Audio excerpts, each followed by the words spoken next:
The manila envelope arrived 3 days after the funeral, delivered by a courier who asked for my signature twice. "From the offices of Wellington and Frost," he explained, his voice flat and professional. Inside was my grandmother's will, naming me the sole beneficiary of her $2 million estate, and the letter that would expose a family conspiracy spanning decades. My name is Emma Parker, and I was about to discover that my grandmother's fortune wasn't the only inheritance she'd left me. Some legacies are written in blood, others in secrets. Before we jump back in, tell us where you're tuning in from, and if this story touches you, make sure you're subscribed. Because tomorrow, I've saved something extra special for you. I stood in the kitchen of my small apartment, staring at the contents spread across the counter. Legal papers, property deeds, bank statements, and that sealed letter with "to be read only after my death," written in Grandma Rose's elegant handwriting. The coffee in my mug had gone cold, forgotten amid the shock of what I was reading. "This can't be right," I whispered to the empty room. According to the will, not my father, not my aunts, not my cousins who had circled Grandma Rose like vultures in her final months, was to inherit everything. The Victorian house on Maple Street where she'd lived for 50 years. The vacation cottage on Hemlock Lake.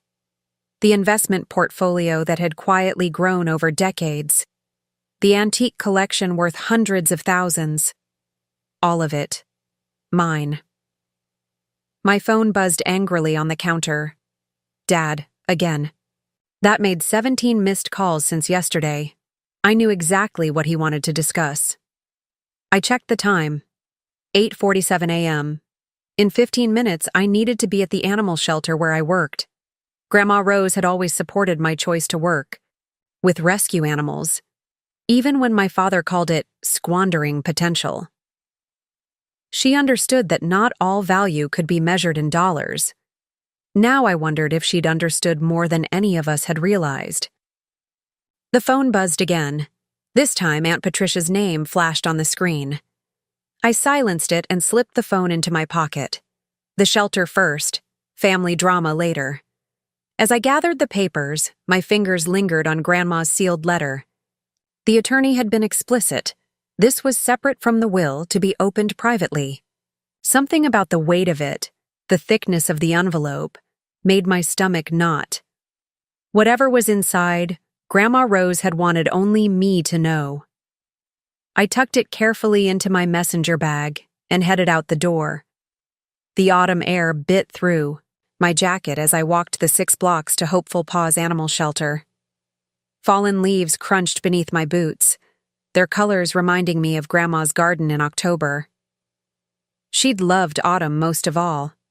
The season of preparation, she'd called. Nature battening down for what's to come. My boss Keisha looked up from the reception desk when I walked in, her brow furrowed immediately. "You look like you've seen a ghost," she said, sliding a cup of coffee toward me. "And you're late, which has happened exactly never in the 3 years you've worked here." I shrugged off my jacket. "Sorry, family stuff." "The will?" Her voice softened. Keisha had met Grandma Rose several times when she'd come to the shelter to donate supplies. They'd taken an immediate liking to each other, two no-nonsense women, with sharp minds and sharper tongues. I nodded, busying myself with checking the feeding charts for our current residents. "It's official. She left everything to me." Everything? As in, everything.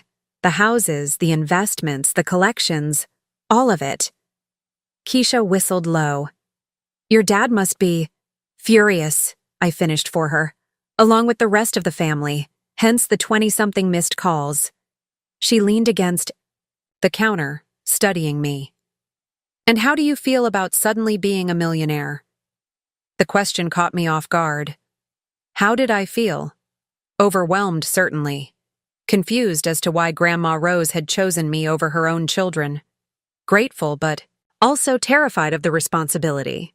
And beneath it all, suspicious. There had to be more to this story. "I don't know yet," I answered honestly. "It doesn't feel real." "Well, when it does," Keisha said with a smile, Remember your friends at the shelter in your philanthropic endeavors.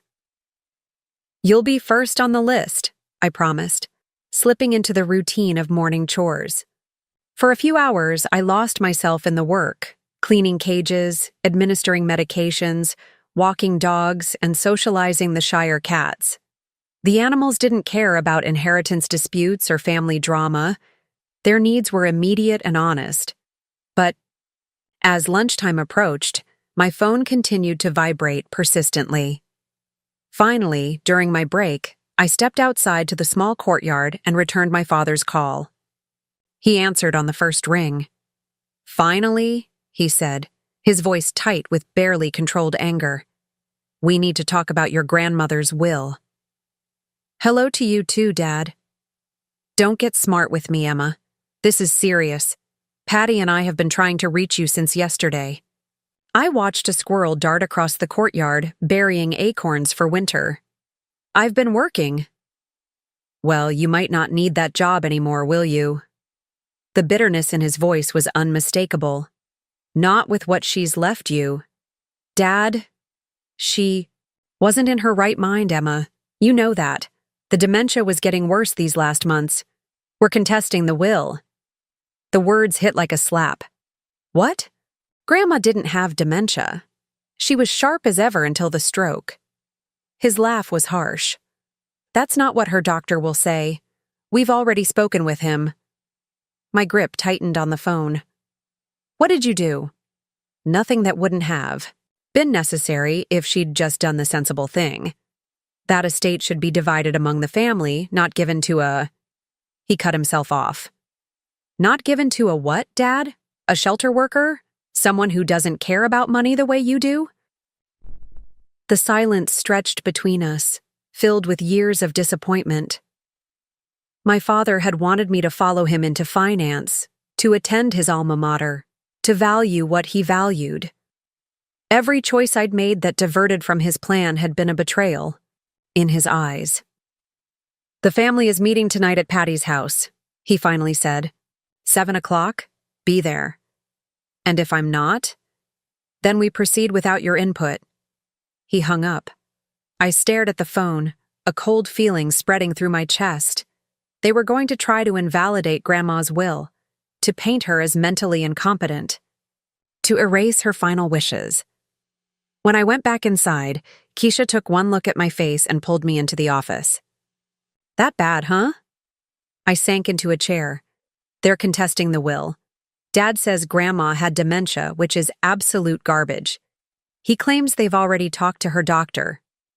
She frowned. "That doesn't sound right. Your grandmother was one of the most mentally acute elderly people I've ever met." "Exactly. But they'll say whatever they need to.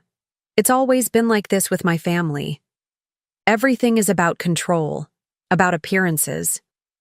I rubbed my temples, feeling a headache building. "They're meeting tonight to discuss it. Are you going?" I thought about facing them. My father with his cold disappointment, Aunt Patricia with her passive-aggressive barbs, my cousins with their jealous stares. All of them united against me, determined to overturn Grandma's wishes. "I have to," I said finally.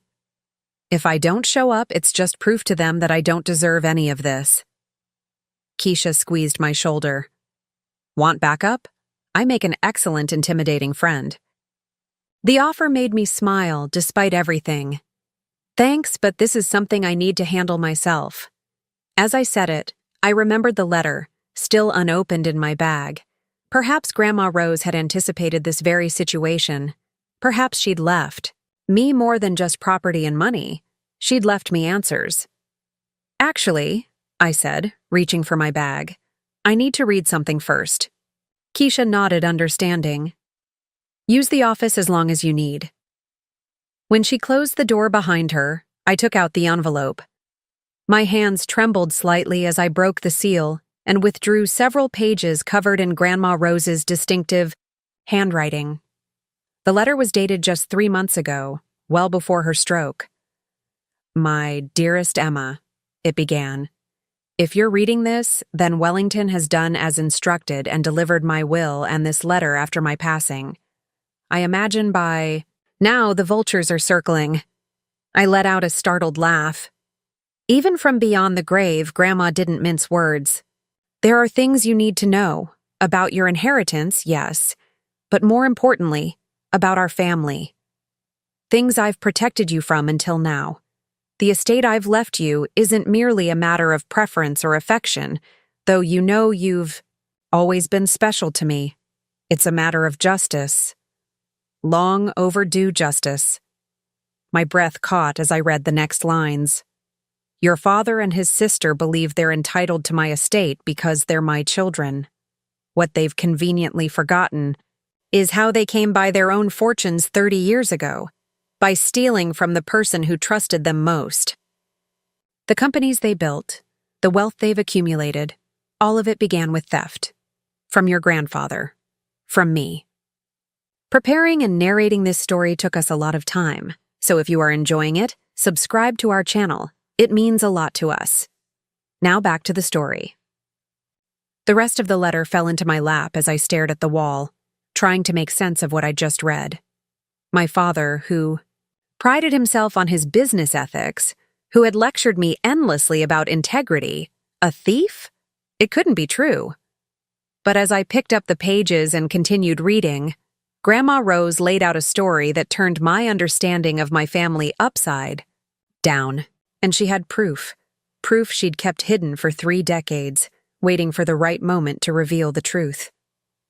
The final page contained instructions, specific, detailed instructions about what to do next, who to contact, where to find the evidence she'd safeguarded all these years.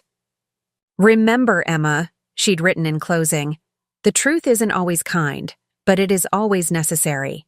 You have more of your grandfather in you than anyone else in this family. He would be proud of the woman you've become. I certainly am. Now, it's time to set things right. I folded the letter carefully and placed it back in the envelope. Then I took out my phone and made a call. Not to my father, not to Aunt Patricia, but to the number Grandma Rose had provided in her letter. Wellington and Frost Law Offices, a receptionist answered. This is Emma Parker, I said, my voice steadier than I expected. I need to speak with Mr. Wellington about my grandmother's contingency plan. There was a pause, then, "One moment, please, Ms. Parker. He's been expecting your call." As I waited to be connected, I looked out the window at the autumn leaves swirling in the courtyard. Grandma had been right. This was indeed the season of preparation, and I had a family meeting to prepare for. Charles Wellington was not what I expected. I'd pictured someone older, more austere, someone who matched Grandma Rose's generation. Instead, the man who greeted me at Wellington and Frost was in his early 40s, with kind eyes behind stylish glasses and a demeanor that immediately put me at ease. "Ms. Parker," he said, extending his hand. "I've been looking forward to meeting you. Your grandmother spoke of you often." His office was a blend of traditional and modern. Antique desk, contemporary art, floor-to-ceiling bookshelves filled with leather-bound law texts. He gestured for me to sit in one of the plush chairs across from him. "I take it you've read your grandmother's letter?" he asked once we were settled. I nodded. "It's hard to believe." "I imagine so." He opened a drawer and removed a thick file. "I've represented Rose for nearly 15 years. The contents of this file have been kept under strict confidentiality all that time." He placed the file on the desk between us. "Rose Parker was an extraordinary woman. She came to me after your grandfather Harold's death, concerned about certain irregularities in his business affairs." "The theft my father and aunt committed," I said, still struggling with the concept. Wellington's expression remained neutral, professional. "According to the evidence Rose collected, yes. Your grandfather built Parker Developments from nothing. By the time your father and aunt joined the company in the early 90s, it was worth millions." He opened the file, revealing photographs, documents, and what looked like financial statements. When Harold died suddenly of a heart attack in 1994, your father and aunt were quick to take control. Within months, they had divided the company's assets between them, formed two new separate entities, and effectively dissolved the original Parker Developments. But that's not illegal, I said. Dad always said Grandpa wanted the company split between his children. Wellington's mouth tightened. That might have been the case, except your grandfather left explicit instructions in his will about the company's future, instructions that were never followed. He handed me a document, a copy of my grandfather's will. I skimmed it, legal terminology swimming before my eyes, until I reached a clause highlighted in yellow. Parker Developments is to remain intact, with 60% ownership divided equally between my children, 30% held in trust for my grandchildren, and 10% to be given to my wife Rose, along with permanent position as chairperson of the board of directors. I looked up. They ignored this completely. Worse, Wellington said, his voice grim. According to your grandmother, the will that was actually filed with the court was different. That clause was removed entirely, replaced with language giving your father and aunt full discretion over the company's future. My head spun. Are you saying they forged the will? Rose believed so, yes. But by the time she discovered the discrepancy, nearly a year had passed. The probate had been completed. The original company no longer existed. But surely there was something she could do? Legal action she could take? Wellington's sigh was heavy with old frustration. We explored every avenue. The problem was evidence. The original will had mysteriously disappeared from Harold's study after his death. The only copy was the one filed with the court, the one Rose believed had been altered. So she just gave up? That didn't sound like the grandmother I knew. Not at all. A smile touched his lips. Rose Parker never gave up on anything in her life. But she was strategic.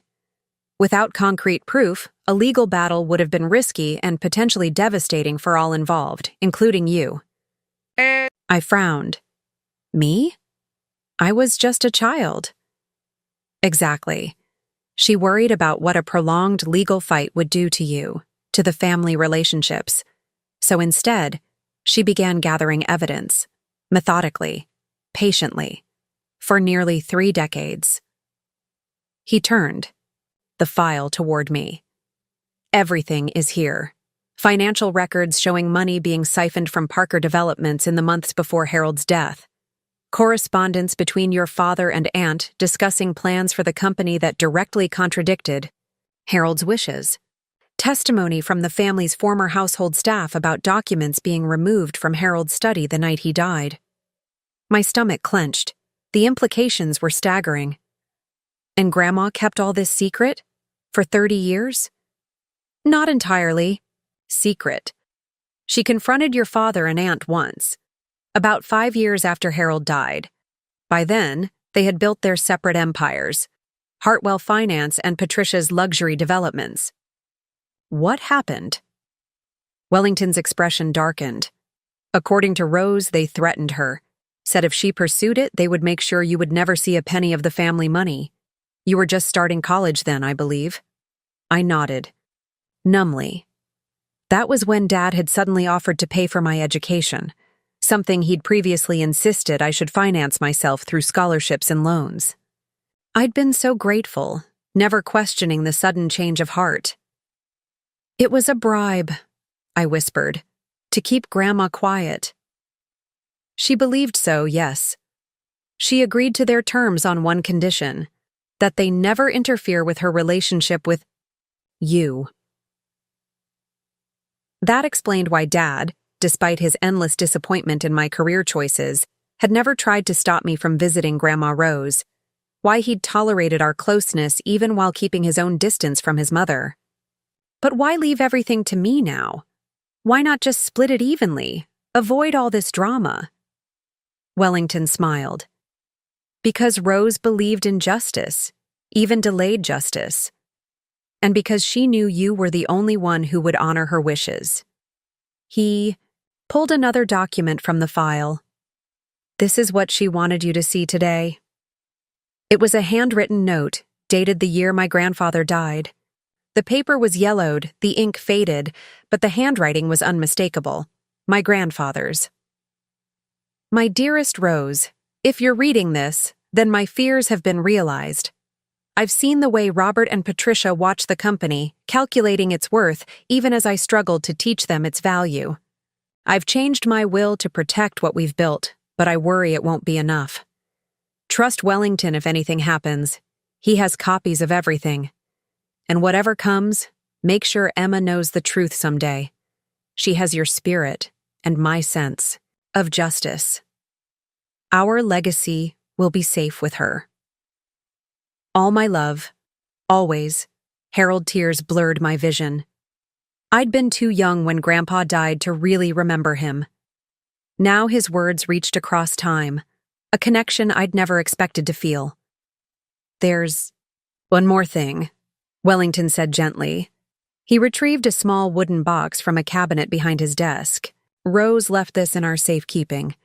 The key is taped inside the back cover of her letter to you. Sure enough, when I checked Grandma's letter, I found a small brass key. The box opened with a click, revealing an old pocket watch, a ring with a deep blue stone, and a USB drive. The watch and ring were Harold's, Wellington explained. The drive contains copies of all the evidence, plus video testimony from Rose herself, recorded over the past year as her health began to decline. I picked up the watch, felt its weight in my palm. What am I supposed to do with all this? That depends on what you want, Ms. Parker. Rose left the decision entirely to you. You could present this evidence during the will contest. It would certainly undermine your father and aunt's claim about Rose's mental competence. You could file a separate civil suit about the original theft. Or I could do nothing. I finished. Let sleeping dogs lie. He nodded. That's also an option, though not one Rose would have favored, I think. I slipped the watch into my pocket, feeling its gentle tick against my hip. I need to think. Of course. He checked. His watch. I believe you have a family meeting to attend tonight? It might be. Illuminating. As I gathered my things, a question nagged at me. Mr. Wellington, why did you agree to help Grandma with all this? It must have been frustrating, collecting evidence for decades without taking action. He smiled, a genuine smile that creased the corners of his eyes. Because 35 years ago, when I was fresh out of law school with nothing but student debt and ambition, Harold Parker gave me my first job as legal counsel for his company. He took a chance on me when no one else would. His gaze grew distant with memory. 6 months later, when I was diagnosed with cancer, he kept me on full salary during my treatment, paid for specialists when my insurance reached its limits. He straightened his glasses. I owed him, and I owed Rose for trusting me with this. Some debts transcend ordinary accounting, Ms. Parker. I left Wellington's office with the wooden box, the file of evidence, and a head spinning with revelations. The afternoon sun was sinking toward the horizon, painting Hartford's skyline in amber and gold. I had 3 hours until the family meeting, at Aunt Patricia's house. 3 hours to decide what kind of justice I was looking for. My phone buzzed with a text from my cousin Zoe, Aunt Patricia's daughter.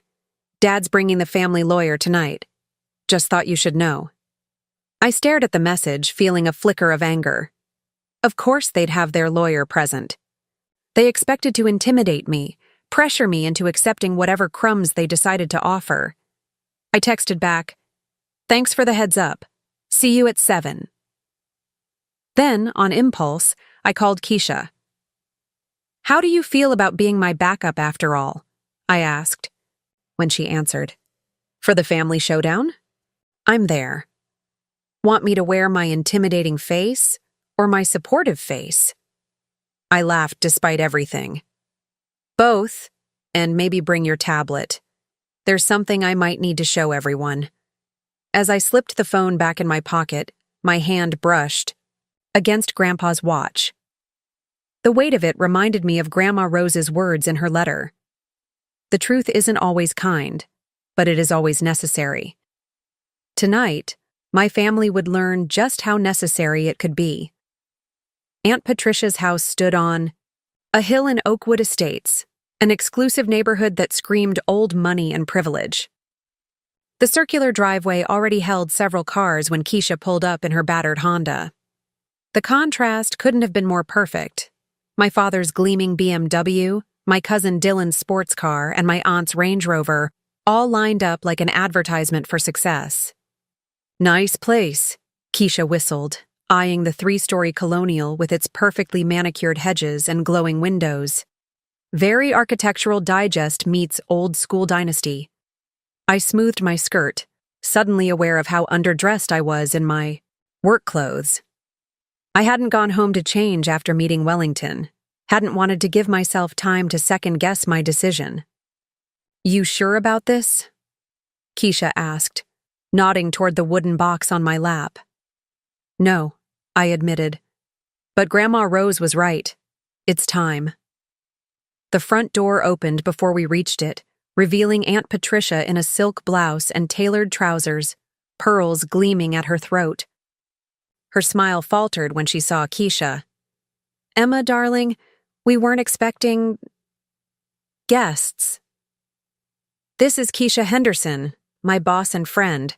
She's here as my support person. Since Dad mentioned you'd have the family lawyer present, I thought I should have someone in my corner as well." Patricia's lips thinned, but she stepped aside. Everyone's in the living room. The tension in the air was palpable as we entered. My father stood by the fireplace in full power pose, legs slightly apart, one hand in his pocket, the other holding a tumbler of scotch. My cousin Dylan lounged on the sofa, pretending to look at his phone.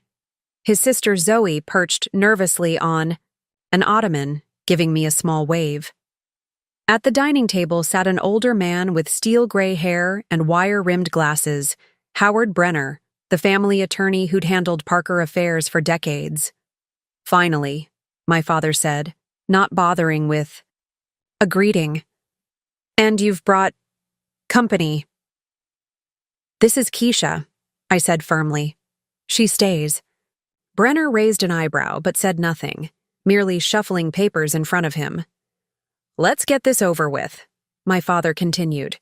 "We've prepared a very generous offer, Emma, despite the irregularities in Mother's will." "Irregularities?" I set the box on the coffee table. "Grandma Rose was of sound mind when she made her will, Dad. You know that." "The medical records suggest otherwise," Patricia cut in, handing me a folder. "Dr. Lewis has documented signs of cognitive decline going back 18 months. I opened the folder, scanning the clinical notes with mounting disbelief. "These are fabricated. Grandma saw Dr. Lewis twice a year for routine checkups. I drove her to most of them." Brenner cleared his throat. "Ms. Parker, I understand this is difficult, but medical professionals can be bought," Keisha finished, arms crossed, "just like anyone else." The room fell silent. Zoe stared at her hands, a flush creeping up her neck. Dylan had finally stopped pretending interest in his phone. My father set down his glass with a sharp click. "I don't appreciate what you're implying." "Then let me be explicit," I said, drawing Grandpa's pocket watch from my jacket.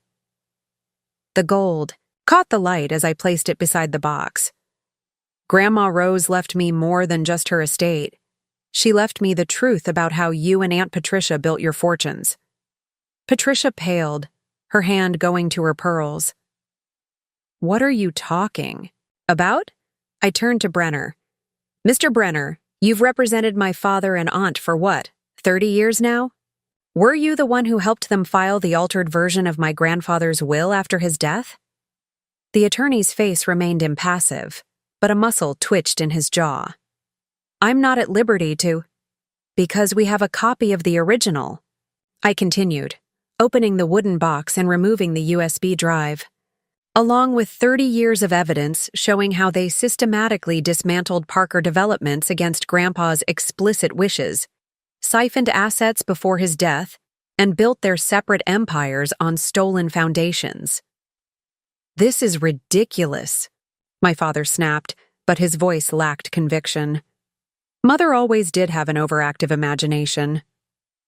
Did she imagine these? I pulled documents from the file Wellington had given me: bank statements, correspondence, photographs of documents being removed from safes. "Or these?" I added, revealing financial analyses showing the systematic asset stripping of Parker. Developments in the months before and after Grandpa's death. Zoe stood up, moving closer to look at the papers. "Dad? What is she talking about?" Patricia grabbed her daughter's arm. "This doesn't concern you." "Actually, it concerns all of us," I countered, "especially Zoe and Dylan. According to Grandpa's real will, 30% of Parker Developments was supposed to be held in trust for his grandchildren. That's you two. Money that should have been yours was diverted to build your parents' companies." Dylan finally put his phone down, expression darkening. "Is that true?" My father's face had turned to stone. "This is ancient history. Whatever? Your grandmother told you." "She didn't just tell me, she showed me, and now I'm showing all of you."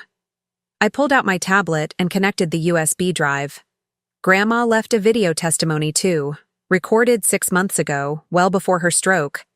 Let's see what Dr. Lewis would say about her cognitive state then. Patricia lunged forward, trying to grab the tablet. "This is completely inappropriate." Keisha stepped between us. "Touch her or that tablet and I'm calling the police. Assaulting someone over evidence of fraud doesn't look good in court." Brenner stood up, adjusting his glasses nervously. "Perhaps we should all take a moment to what? Cover this up again?" I looked directly at him.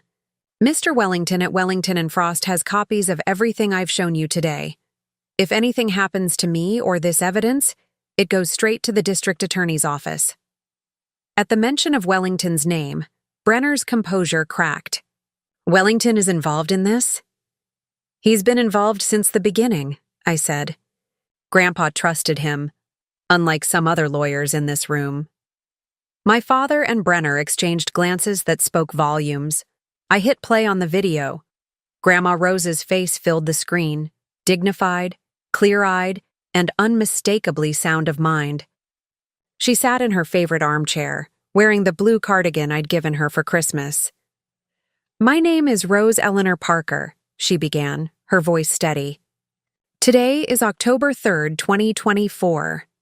I am recording this testimony of sound mind and body to accompany the evidence I've gathered regarding the theft and fraud committed by my children, Robert and Patricia Parker, following the death of my husband Harold in 1994. For the next 10 minutes, no one spoke as Grandma methodically laid out the entire sordid story, from her suspicions before Grandpa's death to her discovery of the forged will, to her years of quiet investigation.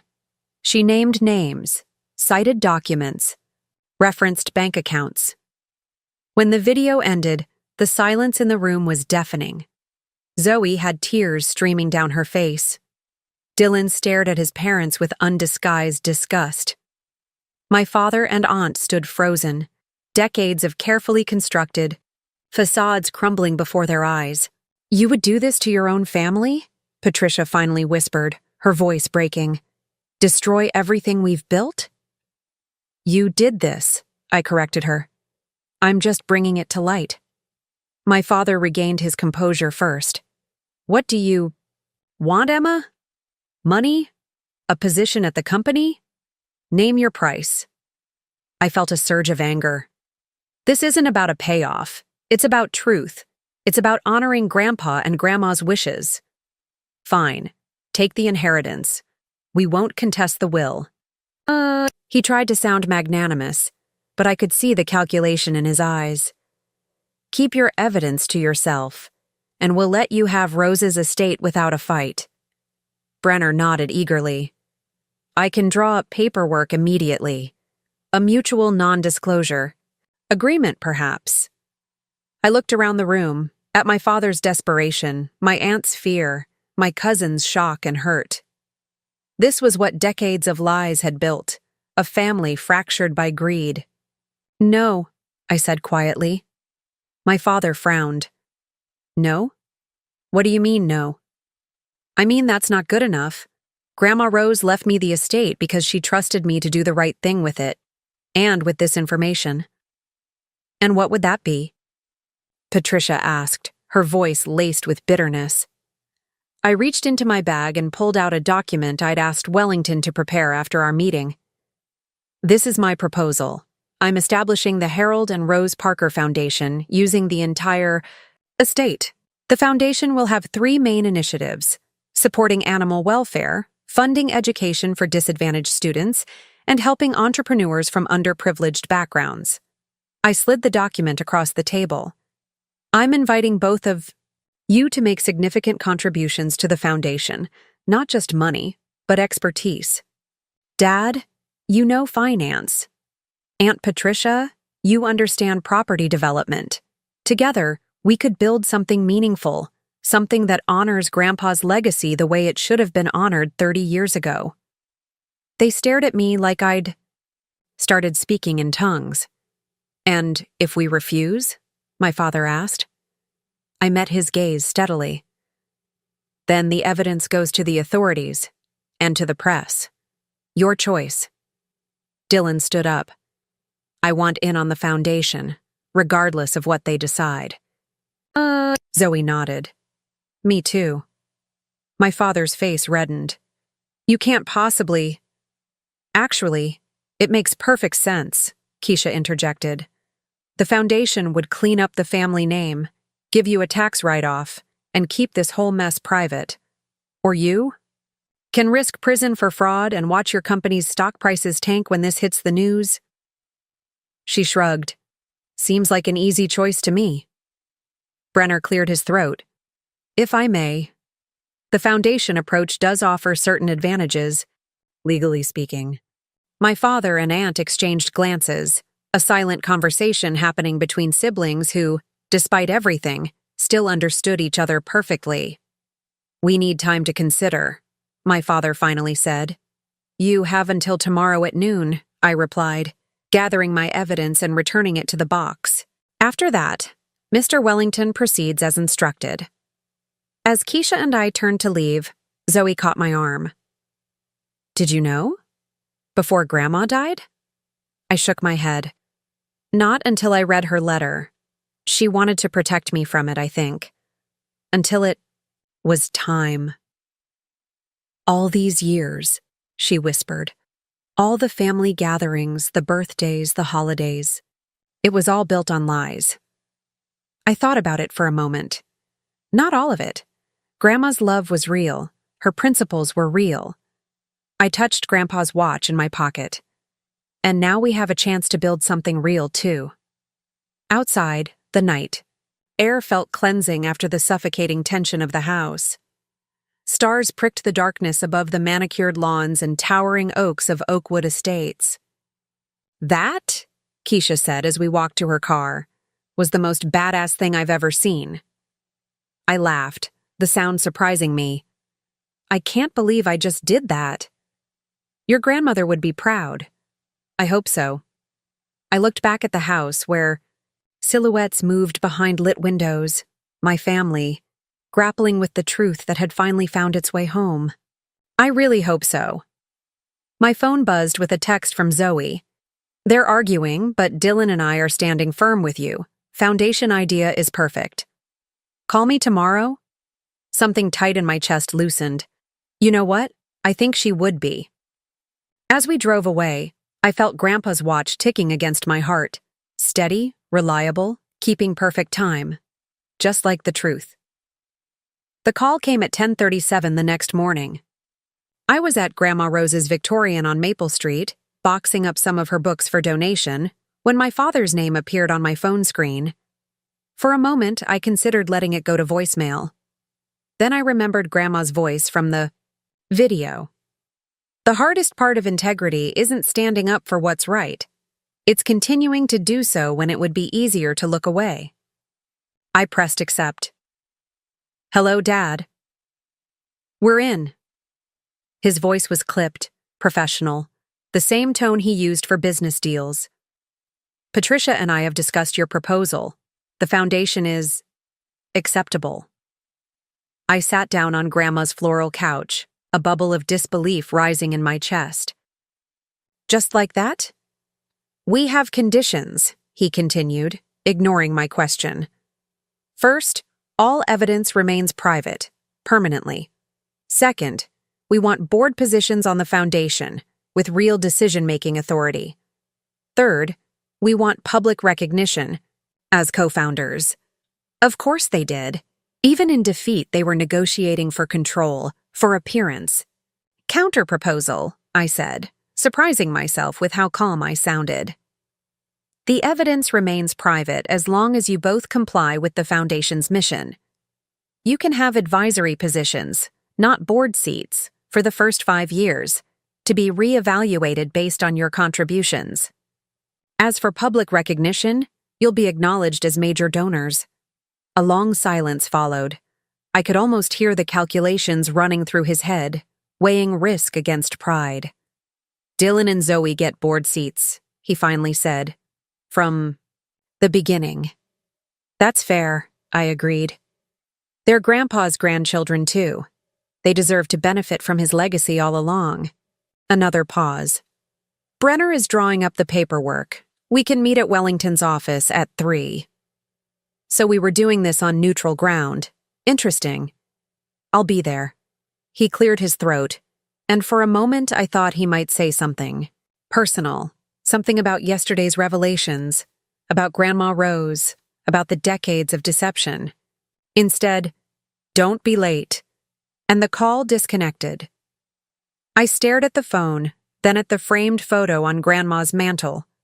A family portrait from 20 years ago, all of us posed and smiling for the camera. The frame was silver, expensive, but the smiles were brittle, hiding fractures that had been there all along. Only Grandma's smile reached her eyes, warm and knowing even then. This is just the beginning, isn't it? I said to her image. The hard part comes next. My phone buzzed with a text from Wellington. Your father called.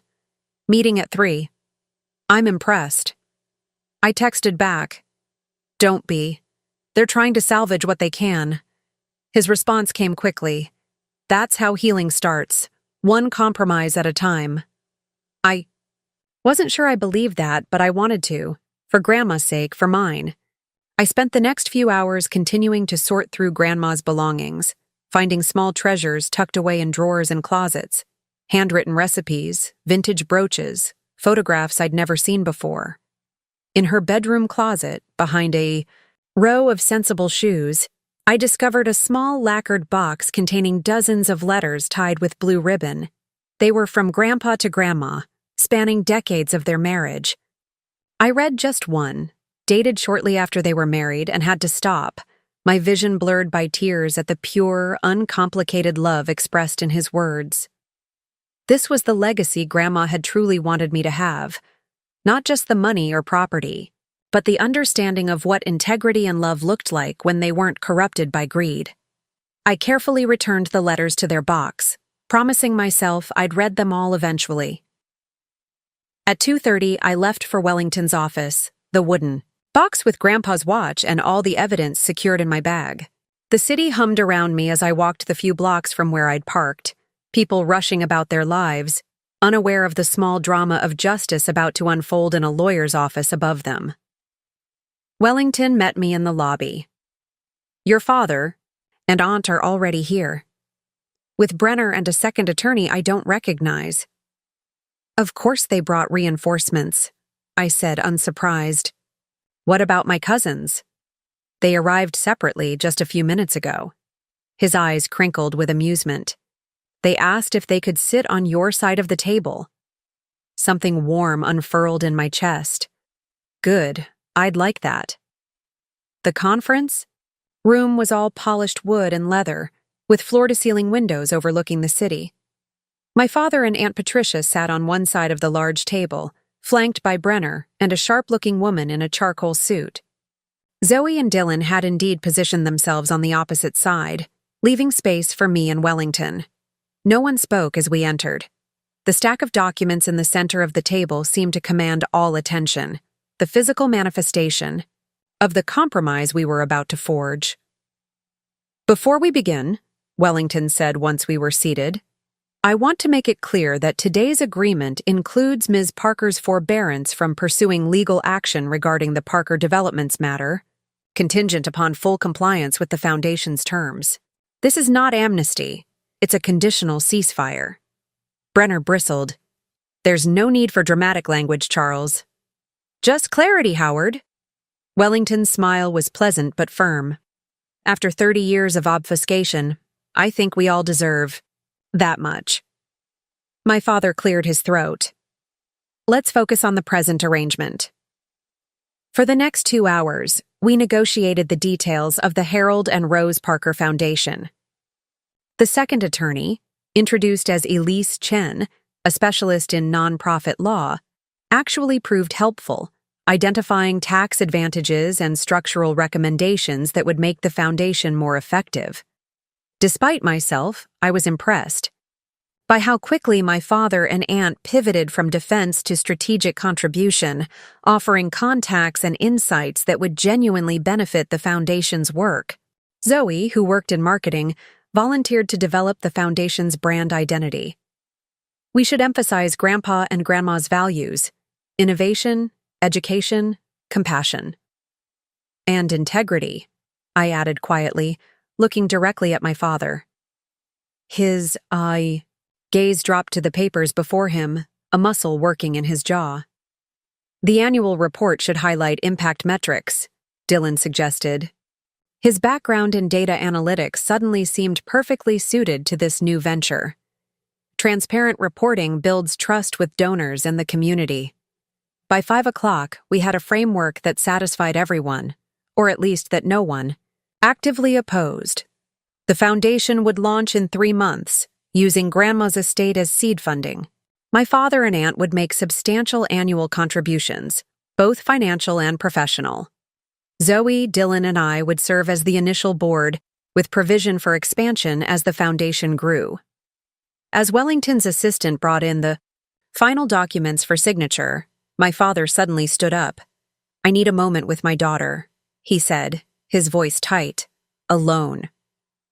The others exchanged glances, but filed out without comment.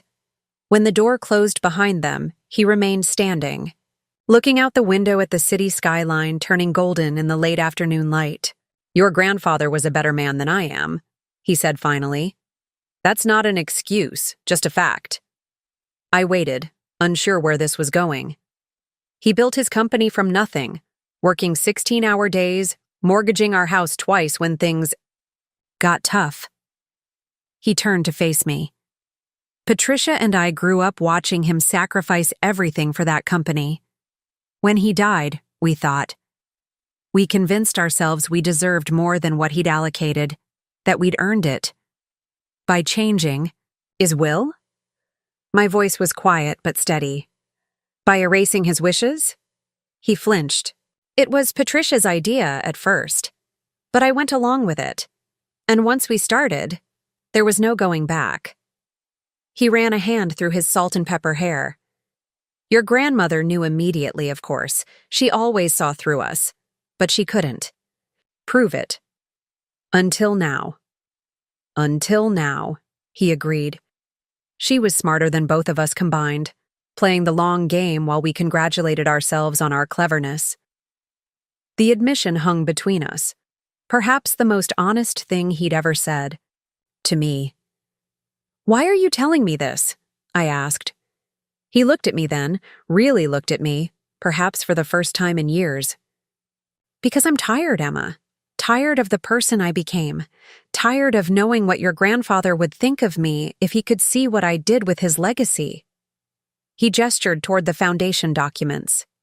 This is a second chance I don't deserve. But I'm taking it anyway." I didn't trust myself to speak. After a lifetime of seeking my father's approval, here he was, seeking mine. "I can't undo the past," he continued when I remained silent. "But I can do better going forward, for Harold's sake, for Rose's, and for yours. And for yourself," I said, finding my voice. A ghost of a smile touched his lips. "Yes, selfishness dies hard." He extended his hand, not for a shake, but open-palmed, an offering. "Partners in this, at least?" I looked at his hand, then at his face, seeing for the first time the traces of grief and regret behind the mask of confidence he always wore. I thought of Grandma Rose, who had waited decades for justice but had chosen, in the end, a path that might lead to healing. I took his hand. "Partners in the foundation, the rest we'll have to work on." He nodded, accepting the limitation, the conditional nature of this fragile new beginning. When the others returned, we signed the documents without further discussion. My father and Aunt Patricia left first, followed by the attorneys. I lingered with Zoe and Dylan, the three of us somehow reluctant to end this pivotal day. "So," Dylan said, breaking the silence, "we're business partners now. Weird." Zoe laughed. "Foundation partners, technically." She looked at me, her expression turning serious. "Thank you, Emma, for giving them a way out they didn't deserve." "I didn't do it for them," I said honestly. "We know," Dylan replied. "That's why it matters." Wellington returned, carrying a bottle of champagne and 4 glasses. "I think this calls for a toast, to new beginnings." As we raised our glasses, I thought about the strange alchemy of families, how the same foundation of blood and history could produce such different outcomes in each of us. How greed had corroded my father and aunt's integrity, while somehow leaving their children's intact. How Grandma Rose had seen something in me worth trusting with this complicated inheritance. "To Harold and Rose," I said, raising my glass higher, "may we build something worthy of them." 1 year after the foundation's creation, I stood in the attic of Grandma Rose's Victorian, dust motes dancing in the sunbeams that streamed through the small round window. The house was now the foundation's headquarters. We'd converted the first floor into offices and meeting spaces while preserving the character of the historic building. I'd moved into the top-floor apartment, finding comfort in staying connected to the place Grandma had loved. Today's mission was purely practical, preparing for the renovation of the East Wing, which meant clearing decades of accumulated belongings. Most items had already been sorted through, but the attic remained largely untouched, a treasure trove of family history boxed away and forgotten. My phone buzzed with a text from Zoe. "Found anything scandalous yet?" I smiled, typing back, "Just mouse droppings and Christmas decorations so far." Zoe and Dylan had thrown themselves into the foundation with surprising enthusiasm. Their parents' participation remained more measured. Dad attended board meetings and made his promised financial contributions, while Aunt Patricia helped secure donated office furniture and equipment. The uneasy truce held, though sometimes I caught my father watching me with an expression I couldn't quite decipher, something between wariness and wonder. I returned to sorting through a stack of dusty boxes labeled Harold's Office. Most contained old business documents, conference, badges and trade journals, relics of a corporate life that seemed foreign to me.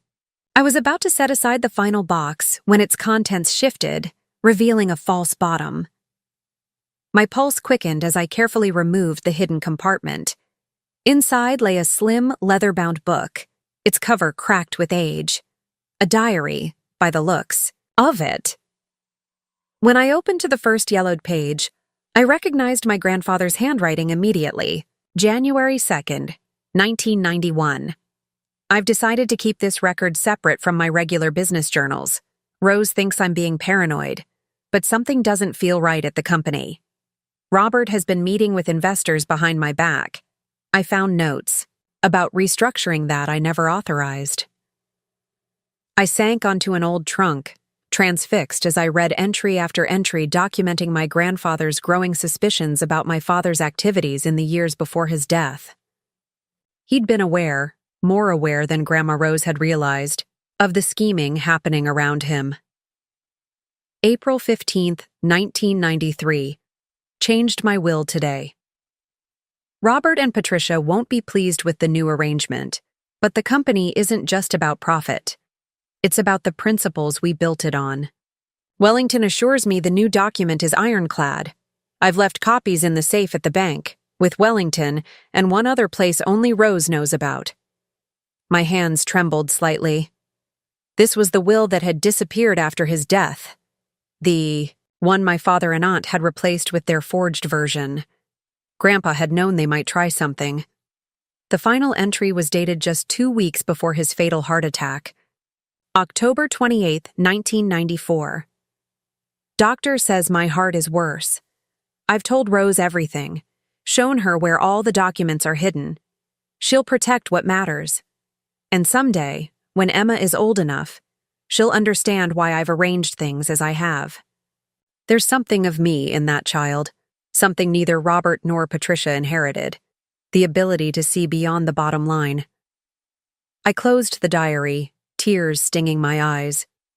All these years I'd known so little about my grandfather, yet somehow he'd known me, had seen something in his young granddaughter worth betting on. My phone rang. Wellington. I'd been sending him weekly updates on the Foundation's progress. "Emma? I have news you might find interesting," he said when I answered. "Dr. Lewis just reached out to me." My breath caught. Dr. Lewis, the physician who had provided the falsified documents about Grandma Rose's mental state. What did he want? To make amends, apparently. He's retiring next month and says he can't do so in good conscience without setting the record straight about your grandmother. He's prepared to sign an affidavit confirming that your father pressured him into falsifying those records. I sank deeper onto the trunk, Grandpa's diary clutched to my chest. Why now? Guilt is a powerful motivator, Wellington replied. Especially when retirement forces self-reflection. But there's more. He mentioned some irregularities around your grandfather's death certificate as well. What kind of irregularities? He wasn't specific, but he suggested there were questions about the cause of death that were never properly investigated. A cold feeling settled in my stomach. Are you saying my grandfather's heart attack wasn't natural? I'm not saying anything definitive, Wellington cautioned. But Dr. Lewis seemed troubled by it. He wants to meet with us next week. After we hung up, I sat motionless in the dust-filled attic, turning this new information over in my mind. Had my father and aunt's betrayal gone beyond forgery and theft? Had they somehow contributed to Grandpa's death? The thought was almost too terrible to contemplate. I opened the diary again, searching for clues I might have missed. Near the back, I found a loose page tucked into the binding, a handwritten note on my grandfather's personal stationery. If anything happens to me suddenly, the key is in the blue stone. R+P must never get their hands on it. The blue stone. Grandpa's ring, the one with the deep blue stone that had been in the wooden box Grandma Rose left for me at Wellington's office. I'd kept it in my jewelry box, a treasured connection to a grandfather I barely remembered. I scrambled down from the attic, heart pounding. In my bedroom, I retrieved the ring, examining it closely for the first time. The sapphire was large, set in heavy gold with intricate engraving around the band. I turned it in my fingers, feeling for any irregularity, any sign it might contain something hidden. There, at the back of the setting, a nearly invisible seam. With trembling fingers, I pressed gently on the stone's edge. It pivoted slightly, revealing a tiny compartment beneath. Inside was what looked like a memory card, smaller than my pinky nail. My phone rang again. Zoe. "Emma, you need to come. Downstairs right now," she said without preamble, her voice tight with tension. "What's wrong?" "Dad and Aunt Patricia are here. They look angry, really angry. They're demanding to speak with you. I clutched the memory card in my palm. About what? Something about Dr. Lewis contacting your lawyer? Dad is practically purple. So they already knew. Someone at Dr. Lewis's office must have tipped them off immediately.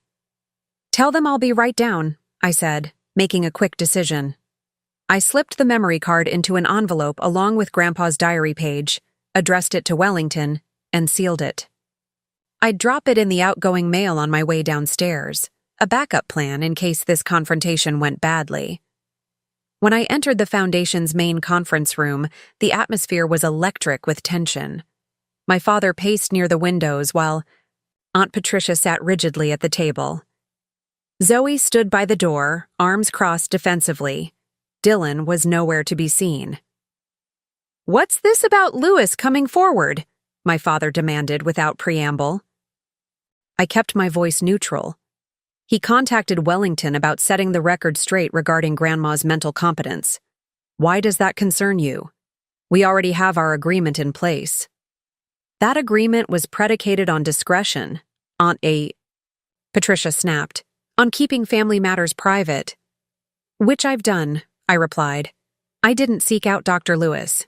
He came forward voluntarily. My father stopped pacing, fixing me with a hard stare. What else did he tell Wellington? I hesitated, watching his face carefully. Just that he wanted to make amends before retiring. Is there something else he should have mentioned? A flicker of relief crossed his features, quickly masked. No, nothing. But this threatens everything we've built with the Foundation. If Lewis starts talking publicly— About what? I challenged. About how you pressured him to lie about Grandma's mental state? Or about something else? Something to do with Grandpa's death, perhaps? The color drained from Patricia's face. My father went very still. What are you talking about? Zoe asked, looking between us with growing alarm. I pulled Grandpa's diary from my pocket, opening to the final entry. Grandpa knew his heart was getting worse, but according to Dr. Lewis, there may have been irregularities with his death certificate. This is absurd, my father sputtered, but his eyes kept darting to the diary in my hands. Where did you get that? From Grandpa's hidden papers, the ones you didn't manage to destroy 30 years ago. I turned to Patricia. Did you know? When you helped Dad alter the will, did you know what he had done? Done? Zoe's voice rose. What are you saying, Emma? Patricia stood abruptly. This conversation is over. Robert, we're leaving. No. Zoe blocked the doorway. I want to hear what Emma is talking about. My father's face had turned to stone, an expression I recognized from countless childhood confrontations, the wall he erected when backed into a corner. Your father didn't just change the will, I said to Zoe, never taking my eyes off my father. I think he may have had something to do with Grandpa's heart attack. Maybe stress, maybe something more direct. Dr. Lewis knows something, and that's why they're both panicking now. That's a criminal accusation, my father said, voice dangerously quiet, without a shred of proof. Then you won't mind if we hear what Dr. Lewis has to say next week, I replied. If there's nothing to hide, there's nothing to fear. Patricia grabbed her brother's arm. We need to call Brenner, now.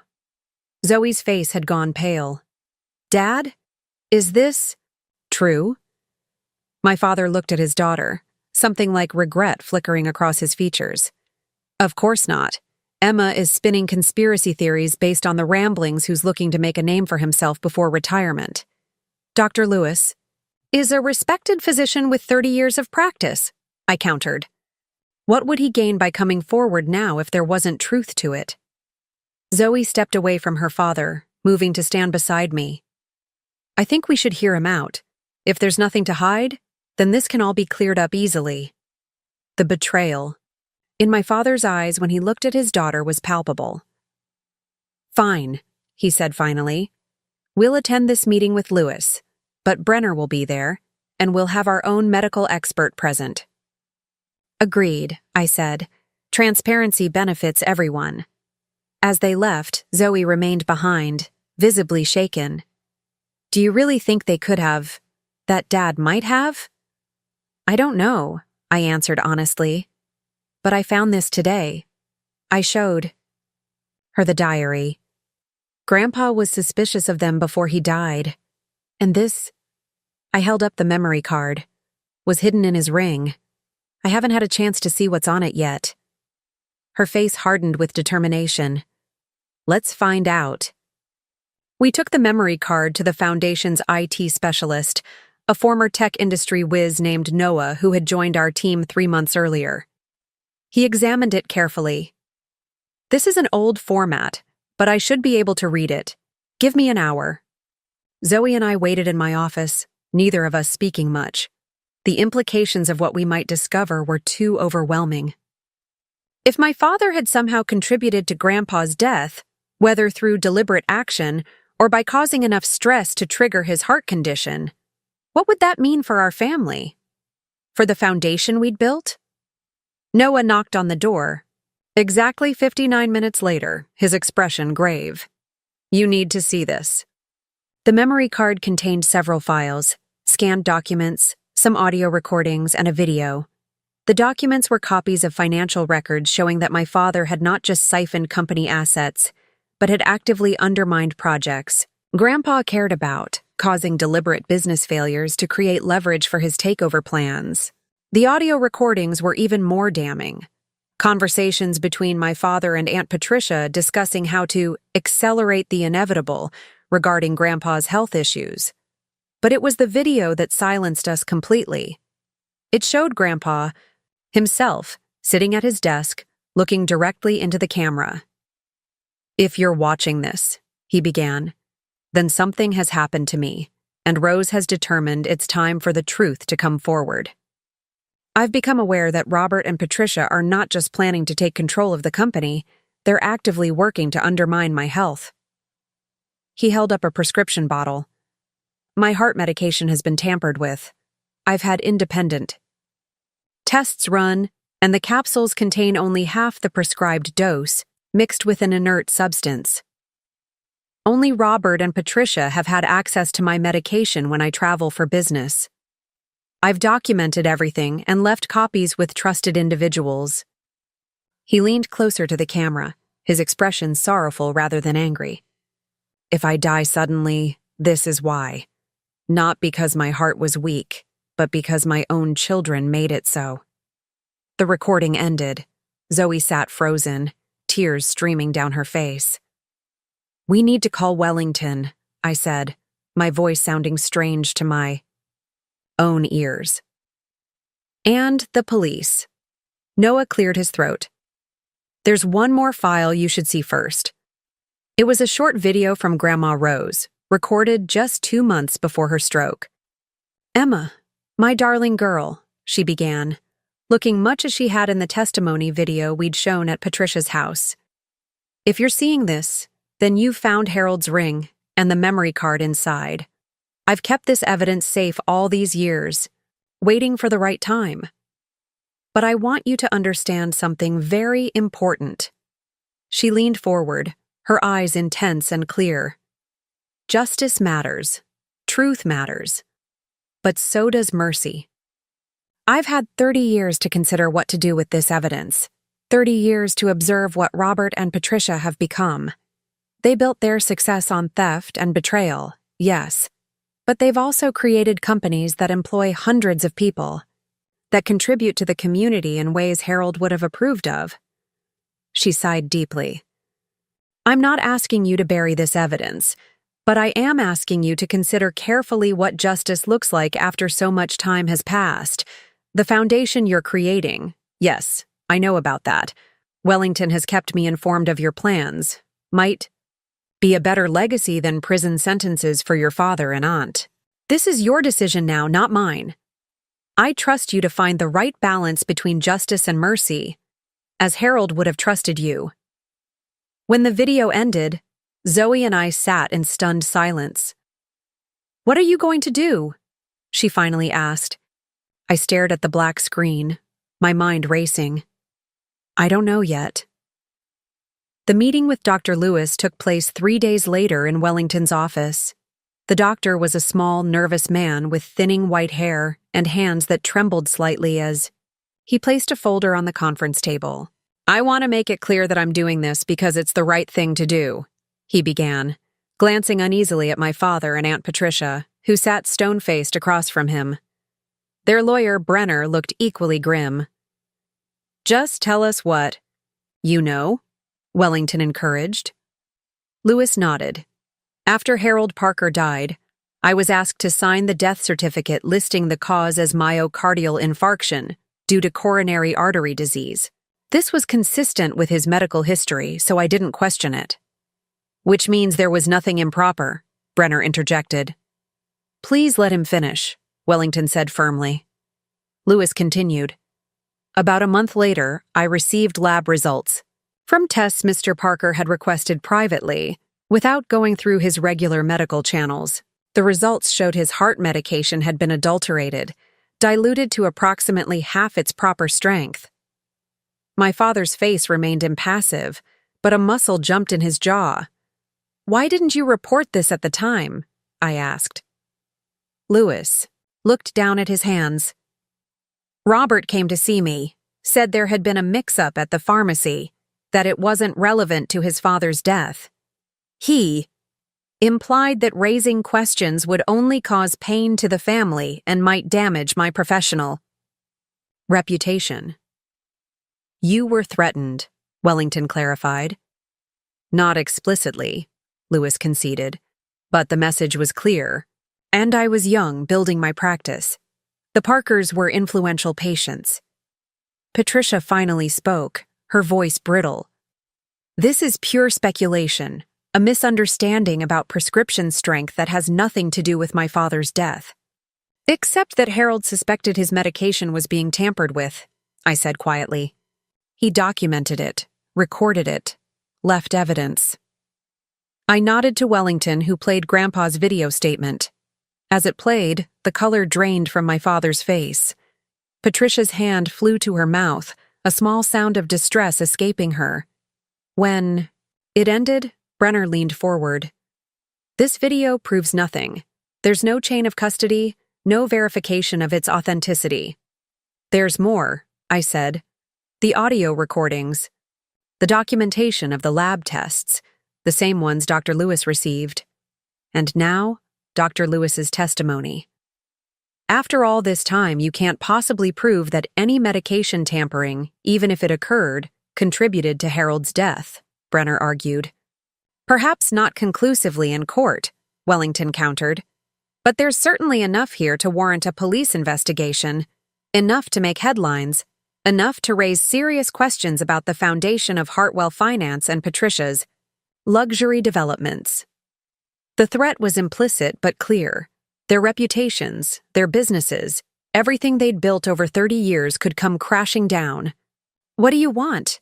My father asked, his voice hollow. He looked suddenly older, defeated in a way I'd never seen before. I thought of Grandma Rose's final message to me, about justice and mercy, about what kind of legacy would best honor Grandpa Harold's memory. I want the truth, I said simply. Not just for me, but for everyone in this room. No more lies, no more secrets. And then what? Patricia demanded, tears in her eyes. Prison? Public humiliation? Destruction of everything we've built? I took a deep breath. Then we find a way forward that honors the truth while allowing for redemption. The foundation is already doing good work. Perhaps there's a way to acknowledge the past without destroying the future. My father stared.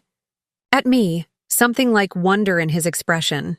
You sound like him, like Harold. I'll take that as a compliment, I said. We talked for hours that day, painful truth after painful truth emerging. My father and aunt admitted to tampering with Grandpa's medication, not with the intent to kill him, they insisted, but to make him seem less competent, to create a situation where they could justify taking control of the company for his own good. They hadn't anticipated his heart attack, they claimed. though they had seized the opportunity it presented. Dr. Lewis provided his written testimony. Wellington documented everything, and I listened, trying to balance the competing claims of justice and mercy that Grandma Rose had entrusted to me. By evening, we had reached a resolution of sorts.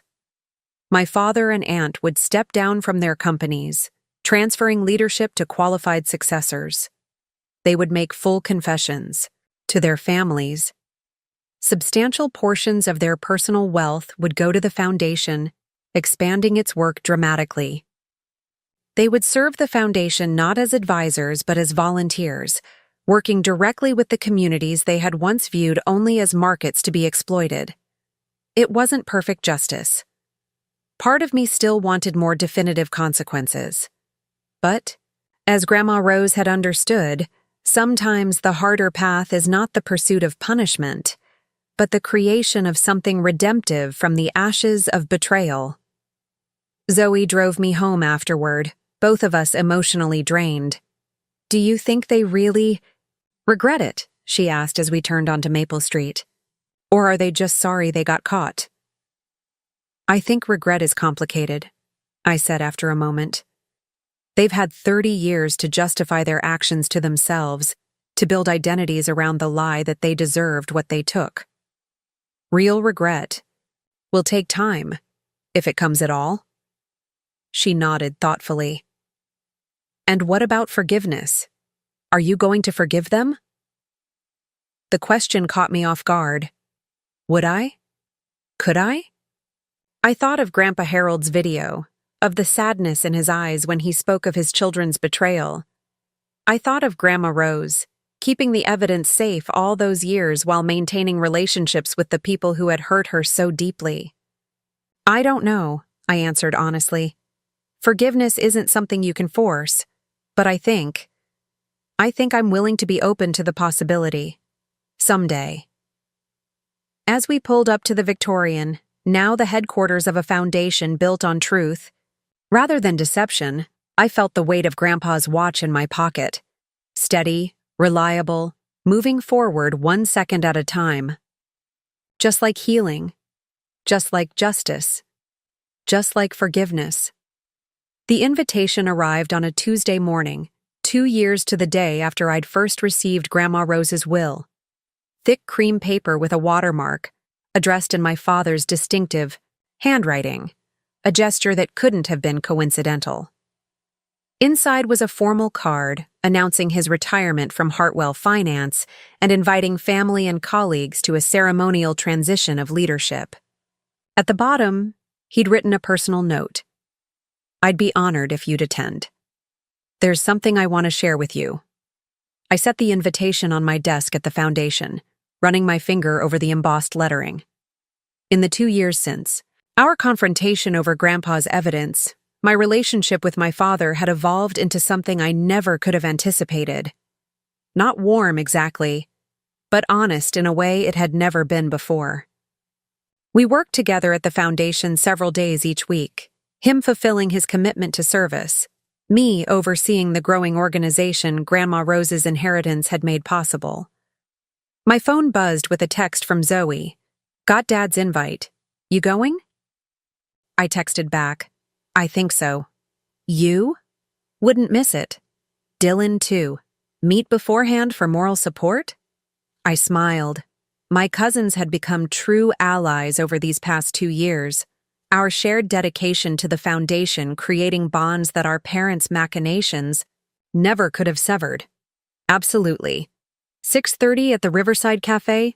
The retirement ceremony was held at the downtown headquarters of Hartwell Finance, the gleaming skyscraper that had once symbolized my father's triumph, now serving as the backdrop for his carefully orchestrated exit. The reception area was crowded, with business associates, community leaders, and family members, all mingling beneath tasteful banners announcing a legacy of leadership. I arrived with Zoe and Dylan, the 3 of us drawing curious glances as we entered together. We'd become known in business circles as the new generation of Parkers, the cousins who ran the increasingly influential Harold and Rose Parker Foundation, rather than following our parents into finance or development. My father spotted us immediately, excusing himself from a conversation to approach. He looked different these days, still impeccably dressed, still commanding, but with a newfound humility that softened his sharp edges. "You came," he said, sounding genuinely pleased. "All of you." "We wouldn't miss such an important transition," I replied, keeping my tone professional but not cold. "There's someone I want you to meet," he said, gesturing to a young woman standing near the podium. "Vanessa Liu. She's taking over as CEO." The introduction surprised me. Vanessa was in her late 30s, with a background in ethical investment and sustainable business practices, not the kind of successor I would have expected my father to choose. "Ms. Liu has some fascinating ideas about repositioning Hartwell Finance," my father continued. "More aligned with what the foundation has been doing, actually." I raised an eyebrow. "Is that so?" Vanessa smiled, extending her hand. "Your father has spoken of your work often, Ms. Parker. The microfinance initiative for women entrepreneurs particularly impressed me. I'm hoping we might collaborate on expanding that model." "I'd like that," I said, meaning it. The ceremony itself was predictably polished. Speeches about legacy and future vision, a symbolic passing of leadership from my father to Vanessa, applause at all the right moments. What wasn't predictable was my father's closing remarks. "When I joined Parker Developments 35 years ago," he began, "my father, Harold Parker, told me something I didn't fully understand until recently. He said that a business is not measured by its profits, but by the integrity of its operations and the positive impact it has on people's lives." Murmurs rippled through the audience.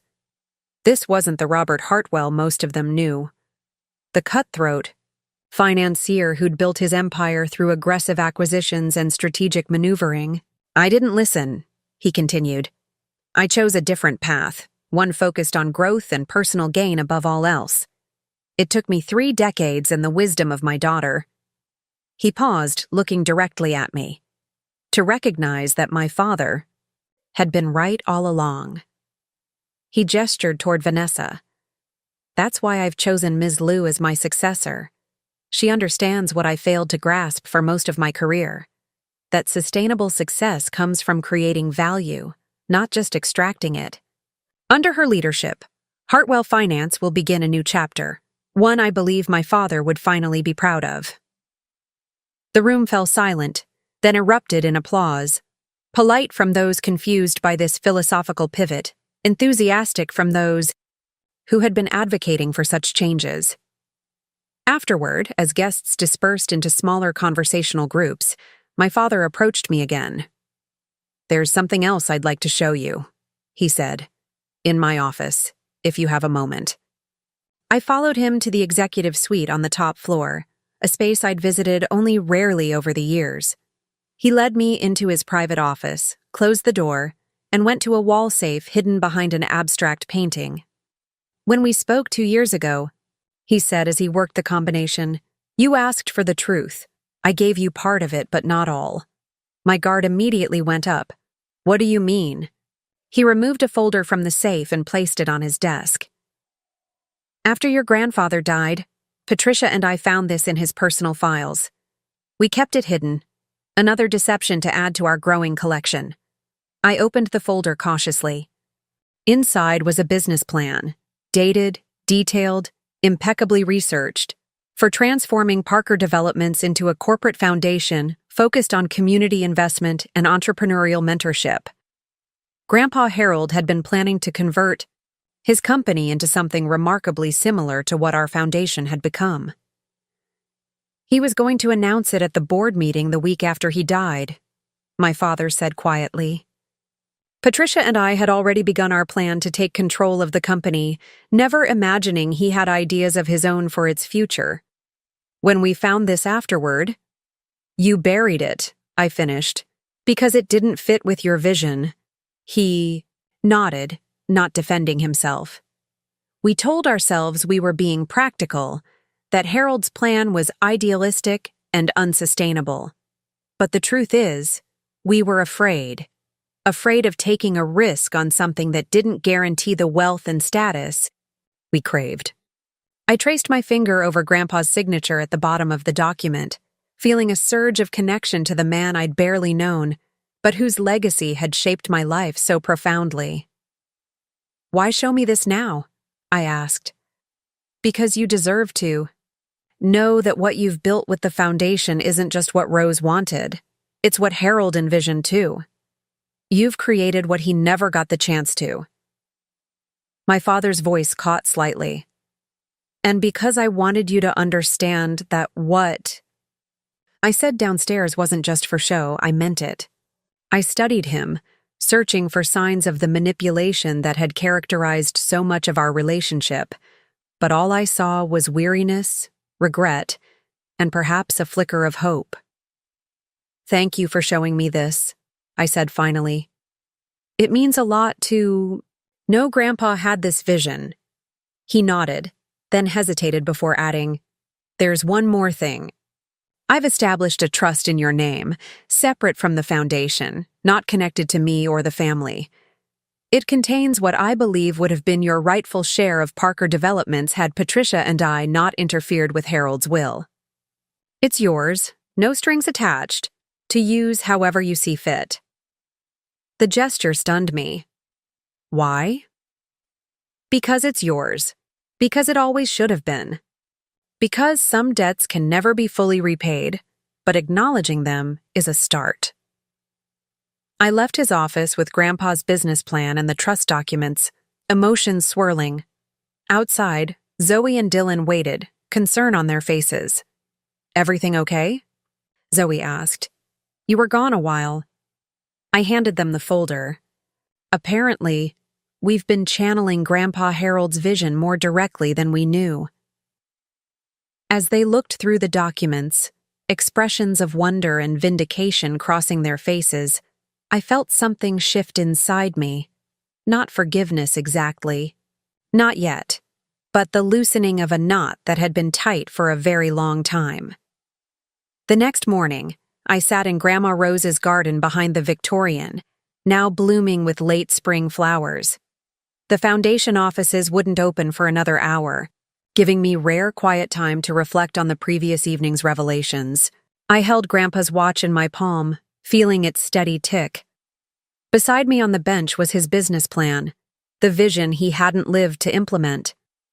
And in my other hand, a letter I'd been drafting to my father, not accepting his gesture of restitution, outright, but suggesting we use the trust to create a scholarship fund in Grandpa Harold's name, focused on ethical business leadership.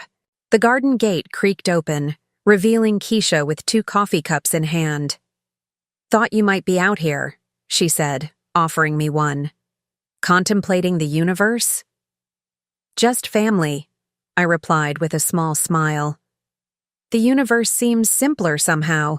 She sat beside me, surveying the blooming garden. "The new community center plans came through, by the way. Construction can start next month." "That's great news." "Your grandparents would be proud, you know," she said after a moment. "Not just of the foundation, but of how you've handled everything." I thought about the past 2 years, the painful revelations, the difficult decisions, the unexpected paths toward healing that had opened up when I'd chosen truth over concealment, growth over retribution. "I hope so," I said. "I've tried to honor what they valued most. Integrity," Keisha nodded, "and forgiveness." "I'm still working on that last one," I admitted. "That's the thing about forgiveness," she replied. "It's not an event. It's a process. Kind of like that garden. You plant the seeds, you tend the soil, you wait for growth. Sometimes it takes seasons." As we sat in comfortable silence, watching sunlight spread across the flowers Grandma Rose had planted years ago, I felt a sense of peace I hadn't expected to find so soon. My father and aunt had taken what wasn't theirs: money, opportunity, trust, even years of Grandpa's life. But they couldn't take the legacy of values that had survived in spite of their betrayal. The foundation's morning staff began arriving, bringing with them the energy of purpose and possibility. Soon we'd be reviewing grant applications, meeting with community partners, continuing the work that gave meaning to Grandma Rose's inheritance. I slipped Grandpa's watch into my pocket and gathered my papers. The past couldn't be changed, but the future remained full of potential, for growth, for impact, for the slow, steady work of healing what had been broken. As I walked back toward the Victorian, now transformed into a place of service rather than secrets, I thought about how legacies work. Not just the material inheritance that had started this journey, but the deeper bequest of values that had guided me through it. Grandma Rose had been right, as she so often was. The truth always finds its way home eventually, and when it does, it plants seeds that, with time and care, can grow into something beautiful, something worthy of those who came before and those who will come after. Something like justice, something like mercy, something, perhaps, like forgiveness, said quietly. My father frowned. No. What do you mean, no? I mean, that's not good enough. Grandma Rose left me the estate because she trusted me to do the right thing with it, and with this information. And what would that be? Patricia asked, her voice laced with bitterness. I reached into my bag and pulled out a document I'd asked Wellington to prepare after our meeting. This is my proposal. I'm establishing the Harold and Rose Parker Foundation, using the entire estate. The foundation will have 3 main initiatives: supporting animal welfare, funding education for disadvantaged students, and helping entrepreneurs from underprivileged backgrounds. I slid the document across the table. I'm inviting both of you to make significant contributions to the foundation, not just money but expertise. Dad, you know finance. Aunt Patricia, you understand property development. Together, we could build something meaningful, something that honors Grandpa's legacy the way it should have been honored 30 years ago. They stared at me like I'd started speaking in tongues. And if we refuse? My father asked. I met his gaze steadily. Then the evidence goes to the authorities and to the press. Your choice. Dylan stood up. I want in on the foundation, regardless of what they decide. Zoe nodded. Me too. My father's face reddened. You can't possibly... Actually, it makes perfect sense, Keisha interjected. The foundation would clean up the family name, give you a tax write-off, and keep this whole mess private. Or we can risk prison for fraud and watch your company's stock prices tank when this hits the news. She shrugged. Seems like an easy choice to me. Brenner cleared his throat. If I may, the foundation approach does offer certain advantages, legally speaking. My father and aunt exchanged glances, a silent conversation happening between siblings who, despite everything, still understood each other perfectly. We need time to consider, my father finally said. You have until tomorrow at noon, I replied, gathering my evidence and returning it to the box. After that, Mr. Wellington proceeds as instructed. As Keisha and I turned to leave, Zoe caught my arm. Did you know? Before Grandma died? I shook my head. Not until I read her letter. She wanted to protect me from it, I think. Until it was time. All these years, she whispered. All the family gatherings, the birthdays, the holidays. It was all built on lies. I thought about it for a moment. Not all of it. Grandma's love was real. Her principles were real. I touched Grandpa's watch in my pocket. And now we have a chance to build something real, too. Outside, the night air felt cleansing after the suffocating tension of the house. Stars pricked the darkness above the manicured lawns and towering oaks of Oakwood Estates. That, Keisha said as we walked to her car, was the most badass thing I've ever seen. I laughed, the sound surprising me. I can't believe I just did that. Your grandmother would be proud. I hope so. I looked back at the house, where silhouettes moved behind lit windows. My family, grappling with the truth that had finally found its way home. I really hope so. My phone buzzed with a text from Zoe. They're arguing, but Dylan and I are standing firm with you. Foundation idea is perfect. Call me tomorrow? Something tight in my chest loosened. You know what? I think she would be. As we drove away, I felt Grandpa's watch ticking against my heart. Steady, reliable, keeping perfect time. Just like the truth. The Harold Parker Scholarship for Ethical Business Leadership launched on a crisp autumn day, 3 years after Grandma Rose's passing. The timing felt right, leaves turning gold and crimson on the trees surrounding the university auditorium. Nature's reminder that transformation could be both inevitable and beautiful. I stood at the podium, surveying the gathered crowd. The inaugural class of scholarship recipients sat in the front row, 10 promising students from diverse backgrounds, each selected for their academic excellence and commitment to ethical business practices. Behind them sat university administrators, foundation board members, and a smattering of Parker family representatives. My father occupied an aisle seat near the back, present but not prominent, involved but not controlling. Our relationship had evolved into something cautiously respectful over the past year, not the easy closeness some daughters enjoyed with their fathers, but a measured connection built on hard-earned honesty rather than obligation or manipulation. The Harold Parker Scholarship represents more than financial support, I said, concluding my remarks. It embodies a vision my grandfather had decades ago, a vision of business as a force for community good rather than merely personal gain. These 10 students are the first to carry that vision forward into a new generation. The applause was warm and genuine. As people rose for the reception afterward, I noticed a woman I didn't recognize approaching the podium, elderly, elegantly, dressed with a bearing that commanded attention despite her small stature. "Ms. Parker," she said, extending a slender hand adorned with a single pearl ring. "Eleanor Blackwood, I was your grandfather's executive assistant for nearly 20 years. I shook her hand, surprised. "I don't believe we've ever met." "No, we haven't.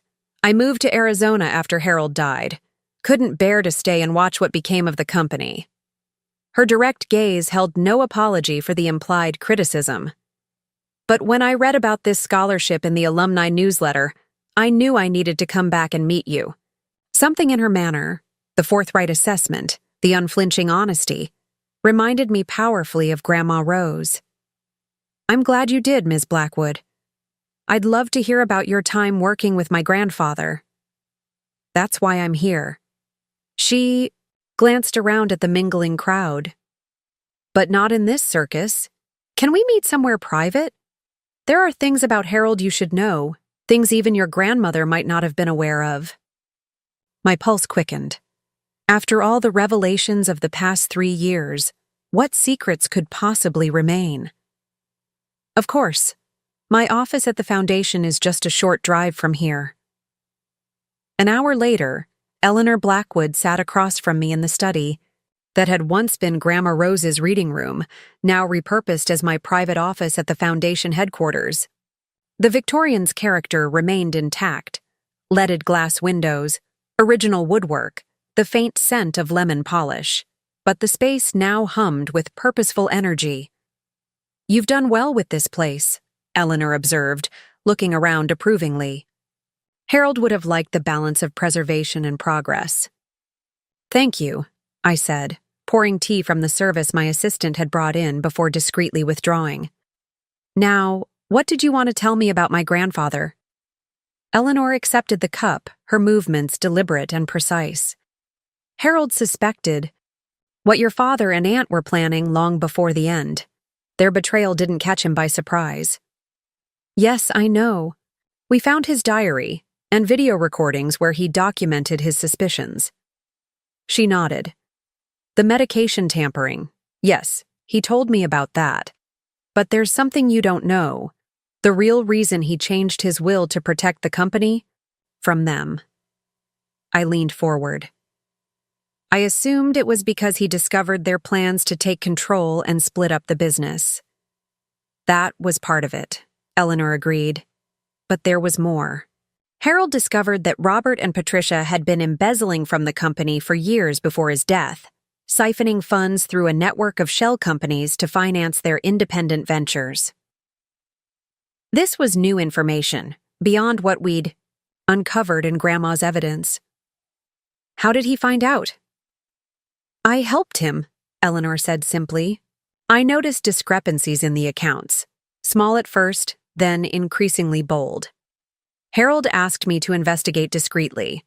Over 18 months, we compiled extensive documentation of their theft. But this wasn't in any of the evidence. Grandma Rose collected, I said, confused. Eleanor's expression softened slightly. Because Harold never showed it to her. He was trying to protect her, and you. Protect us from what? She set down her teacup with a decisive click. From the knowledge that Robert's criminal activities extended beyond Parker Developments. In the course of our investigation, we discovered he was laundering money for some very dangerous people, individuals connected to organized crime in several states. The revelation hit like a physical blow. My father, for all his ethical failings, had always seemed too calculating, too concerned with his reputation for such blatantly criminal behavior. Are you certain? I asked, my mouth suddenly dry. Absolutely. Harold hired private investigators to verify everything before he acted. He was preparing to confront Robert, to force him to cut ties with these people and make restitution to the company. The heart attack happened before he could do so. And afterward, I said slowly, my father and aunt took control, dissolved the company, and covered their tracks. Eleanor nodded grimly. Exactly. The original company records were lost in the restructuring, but not all of them. She reached into her handbag and withdrew a small external hard drive. Harold gave me this for safekeeping the week before he died. It contains everything we found: the embezzlement, the money laundering, the connections to criminal organizations. I've kept it all these years, waiting for the right time. I stared at the small device, its potential implications overwhelming. Why now? Why bring this forward after all this time? Because of this scholarship. Because I read about the foundation, about what you've built from Rose's inheritance. It told me you were the one Harold would have wanted to have this information. Her gaze was steady, evaluating. He always said you had his moral compass, even as a child. What am I supposed to do with this? I gestured to the hard drive. The statute of limitations has surely expired on the embezzlement, and bringing forward evidence of money laundering now, decades later, would destroy your father and possibly endanger you, Eleanor finished. I'm not suggesting you go public with this. I'm giving it to you because you deserve to know the full truth. About your family legacy, both the good and the bad. What you do with that knowledge is entirely your decision. I picked up the hard drive, feeling its weight, physical and metaphorical, in my palm. Does my father know you have this? No, but he knows it exists. Harold told him as much during their last argument, said he had proof that would bring down more than just the company if Robert didn't stop his criminal associations. She paused. It may be why they acted when they did, to silence Harold before he could expose them. The implication hung in the air between us. Not just medication tampering to make Grandpa seem incompetent, but a more deliberate silencing to protect themselves from criminal exposure. Thank you for bringing me this, Ms. Blackwood, I said finally, my voice steadier than I felt. I'll need time to process what you've told me. She stood, gathering her things. Of course, I've left my contact information with that nice young woman at the reception desk. If you have questions after you've reviewed the materials, I'm available. She paused at the door. Harold would be proud of you, Emma. Not just of this foundation or the scholarship, but of your integrity in dealing with difficult truths. That mattered to him more than anything. After she left, I sat motionless at my desk, the hard drive before me like Pandora's box. Just when I thought our family's secrets had been exhausted, this new revelation threatened to upend everything again. If what Eleanor claimed was true, my father's crimes went far beyond family betrayal into something much darker. My hand hovered over my phone. I should call Wellington, get his legal perspective. Or perhaps Zoe and Dylan. They deserved to know what their father might have been involved in. Before I could decide, a knock at the door interrupted my thoughts. My assistant poked her head in. "Sorry to disturb you, Ms. Parker, but your father is here. He says he needs to speak with you. Urgently." A chill ran down my spine. Had he somehow learned of Eleanor's visit? "Send him in." My father entered, looking anxious in a way I rarely saw, his customary self-assurance replaced by a tightly controlled tension. "I saw Eleanor Blackwood at the ceremony," he said without preamble. "She spoke to you." I kept my expression neutral. "Yes, she introduced herself as Grandpa's former assistant." "Did she give you anything?" His eyes scanned my desk, landing on the hard drive. "She shared some memories of working with him," I said carefully, sliding the device into my desk drawer. It was nice to hear stories about Grandpa from someone who knew him well professionally. He didn't look convinced. "Emma, if she gave you documents or files, you need to be extremely cautious. Eleanor had an unreliable perception of certain business matters." "Did she?" I held his gaze steadily. "She seemed quite lucid and precise to me. She was obsessively devoted to your grandfather. After he died, she made some wild accusations, conspiracy theories really, trying to blame Patricia and me for his death. It became so uncomfortable that she was asked to leave the company." "That's not how she described her departure," I noted. My father sighed, running a hand through his silver hair. "Of course not. Look, I'm not proud of how Patricia and I handled the company transition. You know that. But whatever Eleanor may have told you about other activities, criminal connections, money laundering, it's pure fabrication." I hadn't mentioned those specific allegations. His knowledge of them confirmed at least part of Eleanor's story. "Why would she fabricate such detailed claims?" I asked. "Grief, anger, possibly mental instability." He leaned forward, his expression earnest. "Emma, we've worked so hard these past years to rebuild trust, to make amends for our past mistakes. Please don't let the delusions of a bitter old woman destroy that progress." I studied him. This man who had been at once my father and a stranger for much of my life, who had stolen from his own father, possibly contributed to his death, yet who had also shown genuine remorse and made efforts toward redemption. Could I trust anything he said? "I need time to think," I said finally. Today was supposed to be about celebrating Grandpa's legacy through the scholarship, not revisiting old wounds. He nodded, clearly relieved that I wasn't immediately confronting him with whatever evidence Eleanor had provided. Of course, the scholarship launch was impressive, by the way, very much in keeping with Harold's values.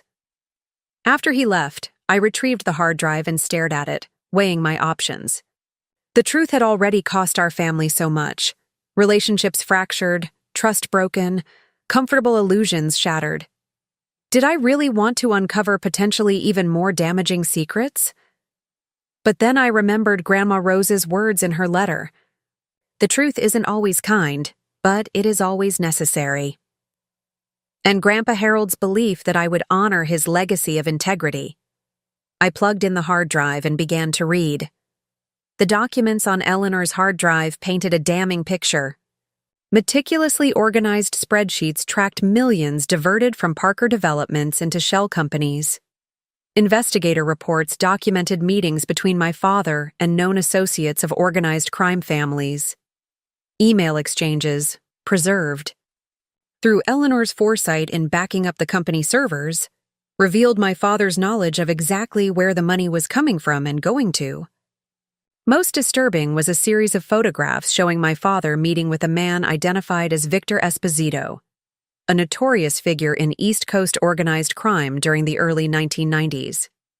In one image, they were shaking hands outside an upscale restaurant. In another, exchanging what appeared to be documents in a parking garage. It was nearly midnight when I finished reviewing everything. My head throbbed with the implications. This wasn't just embezzlement or forging a will. This was serious criminal activity with connections to violent organizations. If Grandpa Harold had threatened to expose this, it provided a much stronger motive for my father and aunt to silence him than mere company control. I called Wellington despite the late hour. "I need your advice," I said when he answered, sounding surprisingly alert. "Professionally and personally." "I'm listening." I explained Eleanor's visit and the contents of the hard drive, trying to stick to facts rather than emotions. "This complicates matters," he said when I finished, with characteristic understatement. "The statute of limitations has indeed expired on most financial crimes from 30 years ago. But for certain activities related to organized crime, particularly if they continued beyond the initial period." "Do you think they did? Continue, I mean?" Wellington paused. "It would be unusual for someone to completely sever such connections, especially if they proved profitable. Those relationships tend to be persistent." "Are you saying my father might still be involved with these people?" "I'm saying it's a possibility we should consider, particularly given the timing of Eleanor's appearance and your father's immediate concern about what she might have shared with you." I rubbed my temples, trying to think clearly through the fatigue and shock. What should I do? Go to the authorities? Confront him directly? "Neither, at least not immediately," Wellington advised. "We need more current information before taking any action that could have serious repercussions. For your father, yes, but also potentially for you and the Foundation. Let me make some discreet inquiries through channels I trust." After hanging up, I sat in the darkened office, Grandma Rose's presence almost palpable in the familiar surroundings. What would she have done with this information? Had she known? Or suspected this darker dimension to her children's betrayal? The next morning, I called in sick to the Foundation for the first time since its inception. I needed space to think, away from the possibility of encountering my father or fielding questions from staff. Instead, I drove to Hemlock Lake, to the vacation cottage that had been part of Grandma Rose's inheritance. The small cedar cabin sat on a wooded lot overlooking the water, rustic but comfortable. I'd kept it largely as Grandma had left it, a retreat from the increasingly complex demands of the Foundation. Here, surrounded by nature and memories of simpler times, I hoped to find clarity. I was building a fire in the stone hearth when my phone rang. Zoe. "Are you okay?" she asked immediately. "Keisha said you called in sick, and you're never sick." "I'm fine," I assured her. "Just needed some time to think. A lot happened yesterday." "The scholarship launch went beautifully," she said. "But something else is bothering you. I can hear it in your voice." I hesitated. Zoe deserved to know about Eleanor's revelations. They concerned her father as much as mine. But I'd promised Wellington to wait until we had more information before taking any action. "It's complicated," I said finally. "I learned some new information about Dad and Aunt Patricia, about their activities before Grandpa died. Potentially, serious criminal connections." The silence on the other end stretched for several seconds. How serious? "Money laundering for organized crime serious." Zoe exhaled slowly. "That doesn't actually surprise me as much as it should." "What do you mean?"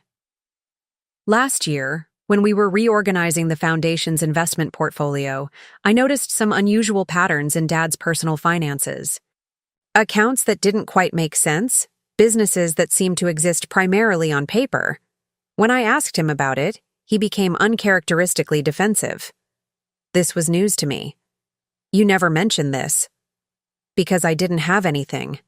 Concrete, just suspicions. And things have been going so well with the foundation, with our families. I didn't want to disrupt that without solid evidence. Well, now we might have that evidence, I said. Wellington is looking into whether these connections might still be active. If they are, that could explain some things, Zoe said slowly. Dad's insistence on maintaining control of certain investment properties even after stepping down from active management. His unexplained trips to Miami and Providence every few months. We talked for nearly an hour, comparing observations and concerns. By the time we hung up, I felt marginally better. Less alone with this burden of knowledge, at least. As afternoon faded into evening, I walked along the lakeshore, watching the setting sun paint the water in shades of gold and crimson. The beauty contrasted sharply with the ugliness of what I'd learned, yet somehow the natural splendor helped restore my perspective. My phone rang again, Wellington this time. I have some preliminary information, he said without preamble. My contacts confirm that Victor Esposito's organization has maintained business interests in several properties developed by both your father and aunt over the past 20 years. The relationships appear to be ongoing, though more sophisticated than in the early days. My stomach clenched, so they never stopped. It appears not. There's more. Recent financial transfers suggest your father may be preparing for something significant. Large sums moving through the same network of shell companies identified in Eleanor's documentation, but with new endpoints. What kind of endpoints? Primarily overseas accounts in countries with strong banking privacy laws. The pattern is consistent with someone preparing to relocate assets beyond the reach of U.S. authorities. The implication was clear. You think he knows something's coming, that he's preparing to run. It's a possibility we should consider, Wellington confirmed, especially in light of Eleanor Blackwood's reappearance and his immediate concern about what she might have shared with you. I thought about my father's demeanor the previous day, the anxiety poorly masked by his typical smooth manner, his specific denials of allegations I hadn't even mentioned. What should we do? I asked. I've scheduled a meeting tomorrow morning with a former colleague who now works with the Financial Crimes Division of the FBI, Wellington said. Someone I trust to be discreet. Before we take any irreversible steps, we need to understand exactly what we're dealing with. After hanging up, I built the fire higher, trying to ward off the chill that had settled deep in my bones. Outside, darkness had fallen completely. The lake now a vast blackness, stretching beyond the cottage windows. I felt similarly poised at the edge of something immense and unknown, a darkness that might swallow my family completely. My phone buzzed with a text message from an unknown number. We need to talk. Not about yesterday. About what comes next. Dad. I stared at the message, alarm bells ringing in my mind. How had he gotten this number? I'd changed it recently and shared it only with a few trusted people. And what did he mean by, what comes next? Before I could decide whether to respond, headlights swept across the cabin windows. A car was coming up the long gravel drive, unusual for this secluded spot, especially after dark. I moved to the window, peering out cautiously. A familiar BMW pulled up beside my car. My father got out alone and stood for a moment looking up at the cabin. Even from a distance, I could see the tension in his posture, the uncharacteristic hesitation before he started toward the door. I considered not answering, pretending I wasn't there. But the lights were on, smoke rising from the chimney. My presence was obvious. Taking a deep breath, I opened the door before he could knock. "How did you find me?" I asked. "You always loved this place," he said simply, "and I needed to speak with you somewhere private." He glanced past me into the cabin. "May I come in? It's important." Against my better judgment, I stepped aside to let him enter. As he passed, I caught a whiff of his cologne, the same brand he'd worn for as long as I could remember, an expensive scent that had once represented paternal authority in my mind, now tainted by knowledge of its source. "You shouldn't be alone out here," he said, looking around the cabin. "It's too isolated." "I'm fine," I replied. What was so urgent it couldn't wait until I returned to the city? He turned to face me, his expression grave. "Eleanor Blackwood approached the FBI 2 weeks ago with the same information she gave you yesterday. They've opened an investigation. It's only a matter of time before they come for me." The directness of his admission stunned me. "Are you confessing?" "I'm explaining the situation," he corrected, "and I'm here to ask for your help." "My help?" I repeated incredulously. "With what? Evading justice?" "With protecting the family legacy, the foundation, the scholarship program, everything you've built. When this becomes public, it will touch everyone connected to me, including you and the foundation. We need to prepare." I studied him carefully, trying to read beyond his controlled exterior. "That text you sent mentioned what comes next. Are you planning to run?" A flicker of surprise crossed his features. "No, I'm too old to start over in some country without extradition. I'm going to face this, but on my terms." "What does that mean?" He sank into one of the armchairs by the fire, suddenly looking every one of his 68 years. "It means I'm prepared to take responsibility for my actions, but I want to ensure that the consequences fall on me alone. Not on you, not on the foundation, not on Patricia or the cousins." "That might not be possible," I pointed out. "If you and Aunt Patricia have been laundering money for organized crime for 3 decades, the ripple effects will be extensive." "Patricia wasn't involved in that aspect," he said quickly. "The embezzlement from Parker Developments, yes. The will tampering, yes. But the Esposito connection was mine alone." I wasn't sure I believed him, but his attempt to shield his sister was oddly touching, perhaps the first purely selfless gesture I'd witnessed from him. "Why are you telling me this?" I asked. "Why not just disappear with all those assets you've been moving offshore?" He looked directly at me, his gaze steady. "Because you deserve the truth. Because I've spent the past 3 years watching you build something meaningful from the ashes of my mistakes. Because running would confirm everything you've always believed about me, and I'd like to think I've changed at least a little." The sincerity in his voice caught me off guard.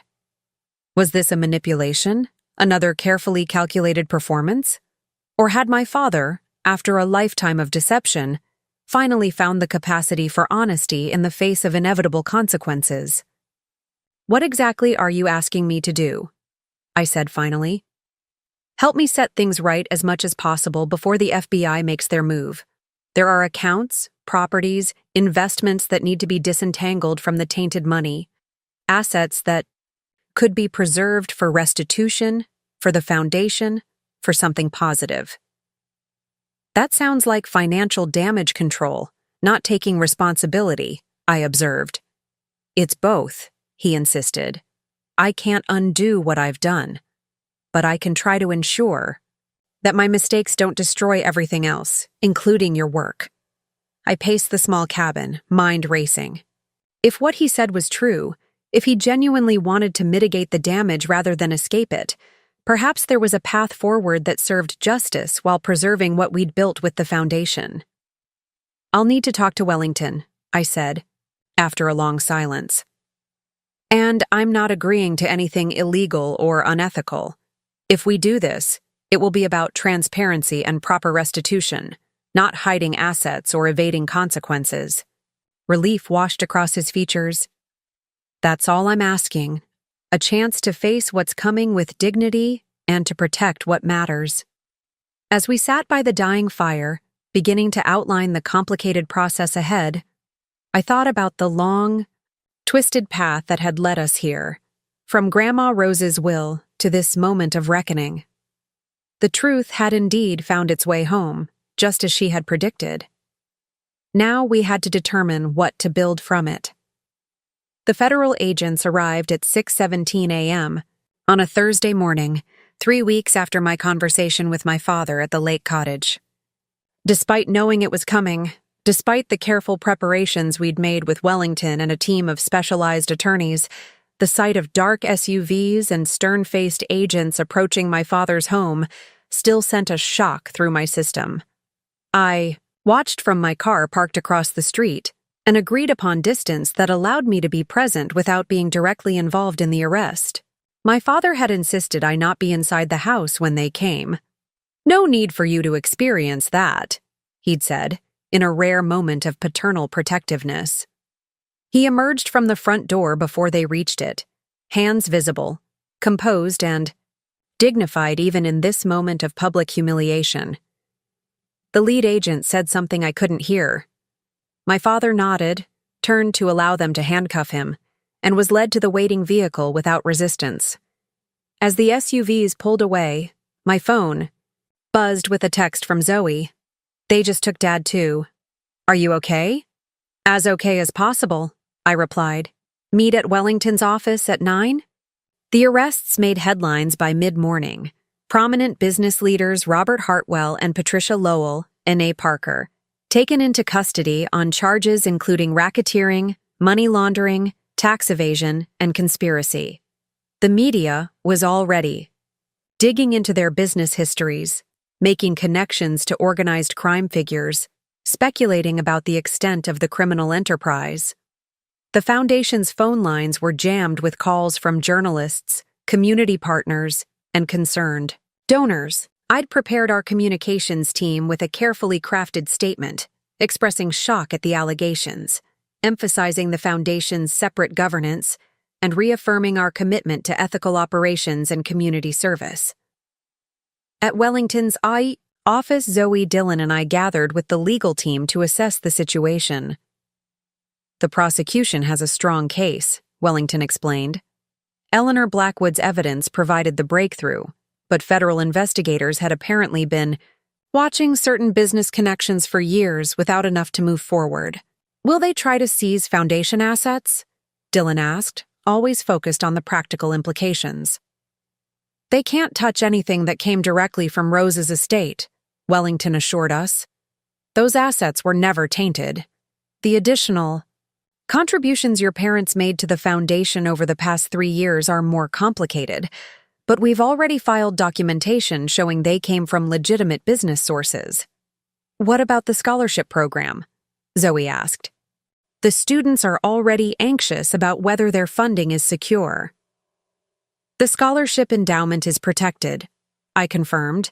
"We made sure of that during the preparation phase." The preparation phase had been an intense 3 weeks of working with my father and a team of forensic accountants to identify, document, and segregate legitimate assets from those connected to criminal activities. We'd established clear paper trails showing which investments and properties were untainted, which required forfeiture, and which fell into gray areas requiring court determination. It wasn't about hiding anything, quite the opposite. It was about creating transparency where decades of deliberate obfuscation had existed. My father had been surprisingly forthcoming, revealing the complex web of financial maneuvers that had kept his criminal connections hidden for so long. "Your grandfather would have been impressed despite himself," he'd commented during one late-night documentation session. "Not with the criminality, obviously, but with the financial architecture. Some of the structures we created were genuinely innovative." "Is that supposed to make me feel better about any of this?" I'd asked. "No," he'd admitted. "Just an observation. Harold always appreciated creativity, even when he disapproved of its application." Now, as we strategized in Wellington's conference room, I found myself in the unexpected position of knowing more about my father's criminal activities than my cousins did about their own father's involvement. "There's something else you should know," I said, looking at Zoe and Dylan. "According to my father, Aunt Patricia wasn't involved in the organized crime connections. The embezzlement from Parker Developments and the will tampering, yes, but not the money laundering for the Esposito organization." Dylan frowned. He said that? That she wasn't involved? He was very specific about it, I confirmed. Said it was his operation alone. Zoe and Dylan exchanged a glance laden with meaning. That's not true, Zoe said finally. Mom was definitely involved. We found documentation in her home office last year. Account numbers, meeting notes, even photographs. With some of these people. We confronted her about it. This was news to me. You never mentioned this. Because she swore it was all Dad's doing, Dylan explained. Said he had forced her to participate, threatened her. We believed her, or wanted to believe her. They're protecting each other, Wellington observed. Your father claiming your aunt wasn't involved, your aunt blaming everything on your father. A final act of sibling loyalty, or perhaps a strategic defense posture. Or they're both trying to shield us from the full truth, Zoe suggested, her voice tinged with sadness. Still manipulating the narrative, even now. The reality was, probably some combination of all these motivations. My father and aunt had spent decades constructing elaborate fictions about their business practices, about their parents, about themselves. Old habits would not disappear overnight, even in the face of federal prosecution. The following weeks unfolded in a blur of legal proceedings, media scrutiny, and crisis management for the foundation. Both my father and aunt remained in custody, denied bail due to flight risk concerns. The prosecution's case expanded, as more evidence emerged from raids on various properties and business locations. Through it all, the foundation maintained its operations, even expanding some programs to demonstrate our commitment to the community. Public opinion gradually distinguished between the criminal activities of Robert Hartwell and Patricia Lowell, and the positive work of the Harold and Rose Parker Foundation. Our transparency about the situation, acknowledging the family connection while emphasizing our independent governance, helped preserve trust with stakeholders. 6 weeks after the arrests, I visited my father at the detention center for the first time. I'd resisted earlier, needing distance to process my complicated emotions about his actions and their consequences. But a message delivered through his attorney prompted me to finally make the trip. He had information about Grandpa Harold he wanted to share, something he'd never told anyone. The visiting room was stark and institutional, nothing like the luxurious environments my father had cultivated throughout his life. He looked older, somehow diminished in the standard-issue jumpsuit, though he'd made efforts to maintain his appearance as best he could under the circumstances. "Thank you for coming," he said, as I sat across from him at the small table. "I wasn't sure you would." "Neither was I admitted. "Your attorney said you had something to tell me about Grandpa." He nodded, glancing around at the other visitors and inmates before leaning forward slightly. "I've had a lot of time to reflect in here. About choices, consequences, patterns that repeat through generations. And? Did you know that Harold, your straight-arrow, ethical grandfather, began his career working for Victor Esposito's father?" I stared at him, certain I'd misheard. "What?" "It's true. Not in the organization's criminal activities," he clarified quickly.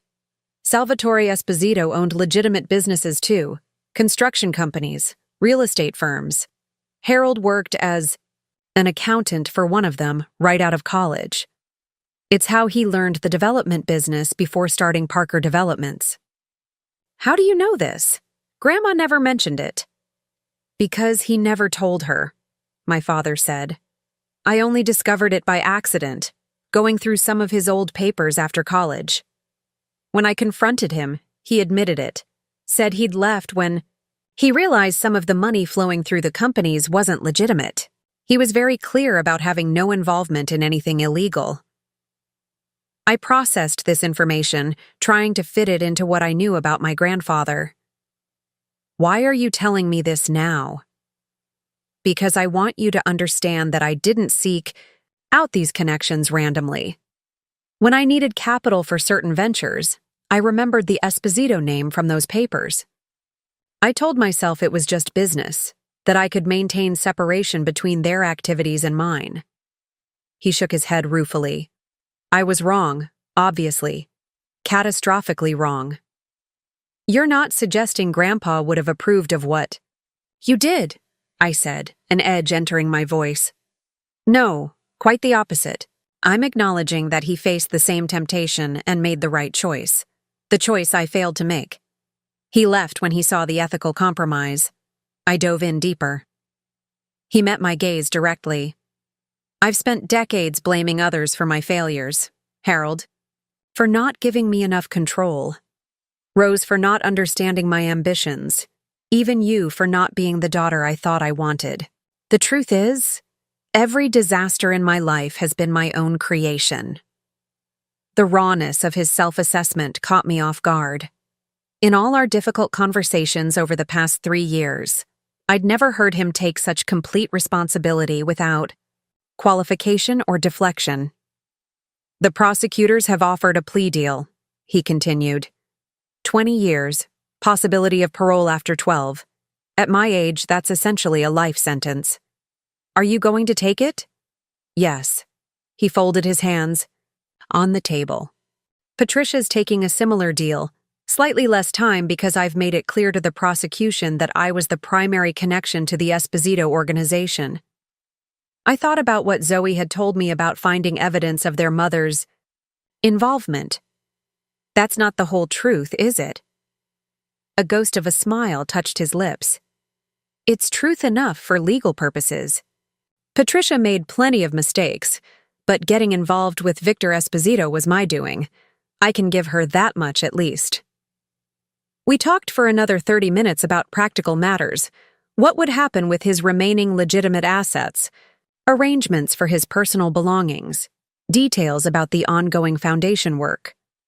As our time drew to a close, he hesitated, then reached across the table, stopping just short of touching my hand. I know this isn't the kind of thing that can be forgiven, he said quietly, but I want you to know that watching what you've built with the foundation, seeing how you've honored Harold and Rose's values, it's helped me understand what I threw away all those years ago. Not just the money or the company, but the chance to be the kind of person they were. The kind of person you are. I didn't know how to respond.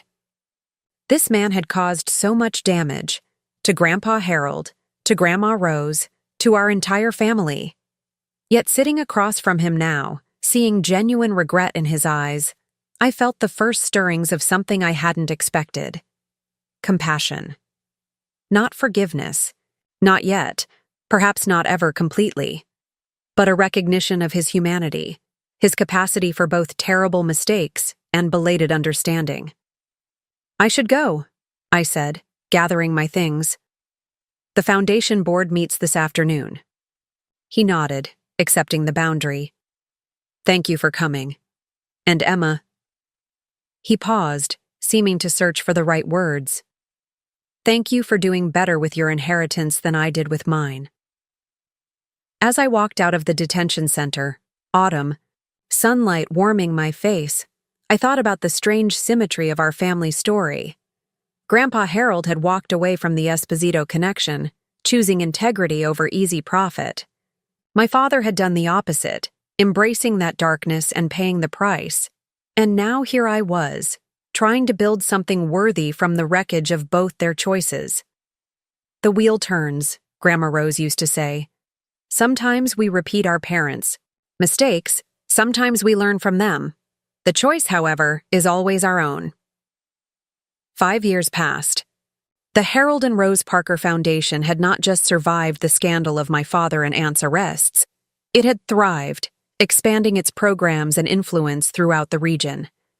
The scholarship now supported 50 students annually. Our microfinance initiative had helped launch over 200 small businesses. The community centers we'd established in underserved neighborhoods offered everything from early childhood education to senior health services. I stood on the podium at Hartford, University's business school, looking out at the assembled students and faculty. Behind me hung a newly unveiled portrait of Grandpa Harold, donated as part of the Business Ethics Center named in his honor. Harold Parker understood that true success isn't measured by profit margins alone, I concluded my remarks. It's measured by the positive impact we create, by the integrity we maintain even when facing difficult choices, and by the legacy we build for those who come after us. This ethics center will ensure that future business leaders carry those values forward. The applause was heartfelt. As I stepped away from the microphone, the dean approached to shake my hand. "Your grandfather would be proud," she said warmly. "And not just of the center, but of how you've transformed his vision into reality through the foundation." "Thank you," I replied, genuinely moved. "That means a great deal." The reception afterward was lively. Students clustering around to ask questions about foundation internships, faculty members discussing potential research collaborations. I moved among them easily, no longer the uncertain inheritor, but a confident leader in my own right. As the crowd thinned, I noticed Zoe and Dylan by the refreshment table, deep in conversation with a distinguished-looking older woman I didn't immediately recognize. When they spotted me, they waved me over with eager expressions. "Emma, you won't believe who we found," Zoe said excitedly. "This is Marion Cooper. She was Grandpa's first employee at Parker Developments." The woman smiled, extending a slender hand. "Long before it was Parker Developments. Back then, it was just Harold's big idea and a rented desk in a shared office." I shook her hand, delighted. "It's such an honor to meet you. I've heard so little about those early days." "That's why I came today," Marion explained. "When I read about the Ethics Center dedication in the alumni newsletter, I knew it was time to share some of those stories. Harold was a remarkable man, especially considering where he started." "You mean after leaving the Esposito Company?" I asked. She looked surprised. "Is that what you know?" "Oh, my dear, there's so much more to the story. Harold didn't just leave, he helped federal authorities build a case against Salvatore Esposito's financial operations. He testified in court, despite threats to his safety. It's how he met your grandmother, actually. She was a legal secretary for the prosecution." This was entirely new information. My father had shared only the barest outline of Grandpa's connection to the Esposito family. Nothing about cooperation with authorities or testimony. "I had no idea," I admitted. "Harold never wanted it widely known," Marion explained. "He believed in doing the right thing without seeking credit for it. But he was proud of that choice. Said it set the ethical foundation for everything he built afterward." As we spoke, Marion shared story after story about my grandfather. His determination to create a company that valued people over profit, his mentorship of employees, his refusal to cut corners even when it would have been expedient. The portrait that emerged was of a man even more principled than the version I'd pieced together from Grandma Rose's records and others' recollections.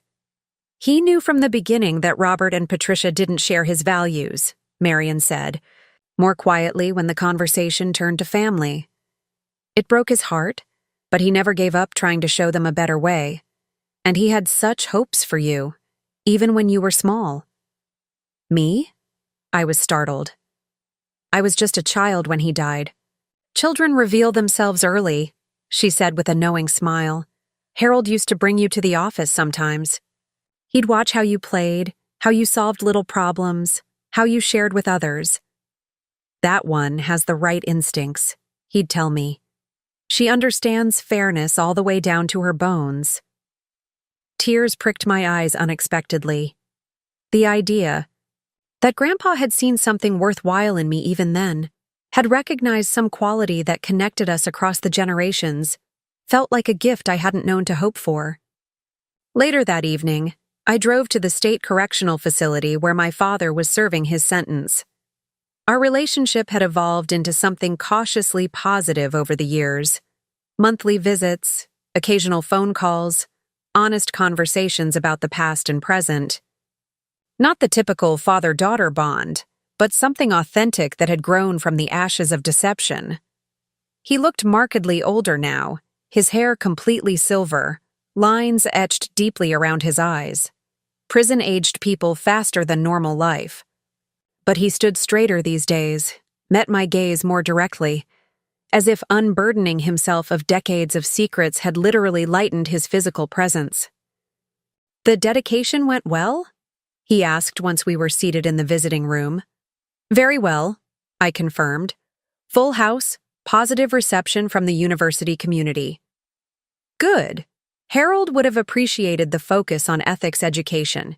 He always said universities taught plenty about how to make money, not enough about how to make ethical decisions. I studied him for a moment, then decided to share what I'd learned. "I met someone today who knew Grandpa from the very beginning. Marion Cooper." Recognition flickered in his eyes. Marion. Yes, I remember her. Sharp woman, completely devoted to Harold and the company. She told me about his testimony against Salvatore Esposito, about how he helped federal authorities build their case. My father's expression shifted subtly. "I see. You knew, didn't you? When you approached the Esposito organization for financing, you knew exactly what Grandpa had done decades earlier." He was quiet for a long moment, then nodded. "Yes, it was part of why Victor Esposito was interested in working with me. A certain poetic justice, he called it. Harold Parker's son coming to them for help. Why didn't you tell me this when you shared the story about Grandpa working for them?" "Because it makes what I did even worse," he said simply. It wasn't just ignoring Harold's ethical example. It was actively betraying his legacy, undoing the brave choice he'd made. He shook his head. "There are some shames that are harder to voice than others." I absorbed this, feeling the pieces of our family history shift and realign in my understanding. "The parole hearing is next month," I said, changing the subject to something more forward-looking. "Wellington thinks the Foundation's support will make a difference." Hope flickered across his features. "That would mean a great deal." "The board is divided," I said honestly. "Some members feel your work with the prison education program shows genuine rehabilitation. Others worry about how your early release might be perceived." "And you?" he asked quietly. "What do you think?" I considered the question carefully. I think people can change. Not easily, not quickly, but genuinely. I've seen it happen with you. I met his gaze directly, and I think Grandma Rose would say that mercy matters alongside justice. Relief softened his expression. "Thank you." We talked a while longer about Foundation business, about Zoe and Dylan's lives, about the community projects closest to my heart. As always, there remained an undercurrent of sadness for what might have been had different choices been made decades ago. But there was something else too. A thread of connection that had survived despite everything, perhaps even strengthened by the hard-won honesty between us. When our time was up, he hesitated before saying goodbye. "I've been thinking about something Harold used to say, that wealth itself isn't good or evil. It's just a tool that reveals the character of whoever wields it."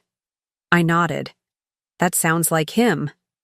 "I failed that test," my father continued. "Spectacularly. But you haven't. Whatever happens with the parole hearing, I want you to know I see that. And I'm proud of you, Emma. Truly proud." The words caught me off guard, not because he hadn't expressed similar sentiments before, but because for the first time, I found myself actually valuing his approval, not needing it, not seeking it, but appreciating it as one adult might appreciate recognition from another. 3 weeks later, I stood in Grandma Rose's garden behind the Victorian, now a lush oasis in the heart of the Foundation campus. Spring. Blooms spilled from carefully tended beds. Roses, of course, but also tulips, daffodils, and forget-me-nots. The garden had become my thinking place, where I came to make difficult decisions or simply to reconnect with the legacy that had shaped my life so profoundly. In my hand, I held the letter I'd written for my father's parole board, carefully worded, honest about both his crimes and his efforts toward redemption. Neither condemning nor excusing, but extending the possibility of a second chance. I'd worked on it for days, weighing justice against mercy, consequences against compassion. Beside me on the bench sat Grandpa's pocket watch, still keeping perfect time after all these years. I often brought it here, a tangible connection to the man whose moral compass had somehow found its way to me despite the intervening generations. "I've tried to get it right," I said softly, as if the watch or the flowers or the spring breeze might carry my words to my grandparents. "To balance what was broken with what can still be healed." As if in answer, a cardinal landed on the nearby birdbath, brilliant red against the clear water. Grandma Rose had loved cardinals, had called them messengers of hope when they appeared in her garden. I smiled at the coincidence, or synchronicity, or whatever it might be called when the universe seems momentarily to acknowledge our human struggles. The bird tilted its head, regarding me with bright eyes before taking wing again, disappearing over the Victorian's roof into the clear blue sky. I slipped the watch back into my pocket, feeling its gentle tick against my heart as I rose to submit my letter. Whatever came next, for my father, for the foundation, for our complicated family, the legacy Grandma Rose had entrusted to me remained secure. Not just the material inheritance that had started this journey, but the deeper bequest of values that had guided me through it. The truth had indeed found its way home. And from that truth, something unexpected had grown. Not perfect, not unmarked by past sorrows, but alive and authentic and pointing toward a future my grandparents might recognize as worthy of their hopes. As I walked back toward the foundation, offices, spring sunshine warm on my shoulders, I carried with me all that had been lost and all that had been found. The inheritance, at last, properly claimed. Up next, you've got 2 more standout stories right on your screen. If this one hit the mark, you won't want to pass these up. Just click and check them out. And don't forget to subscribe and turn on the notification bell so you don't miss any upload from us.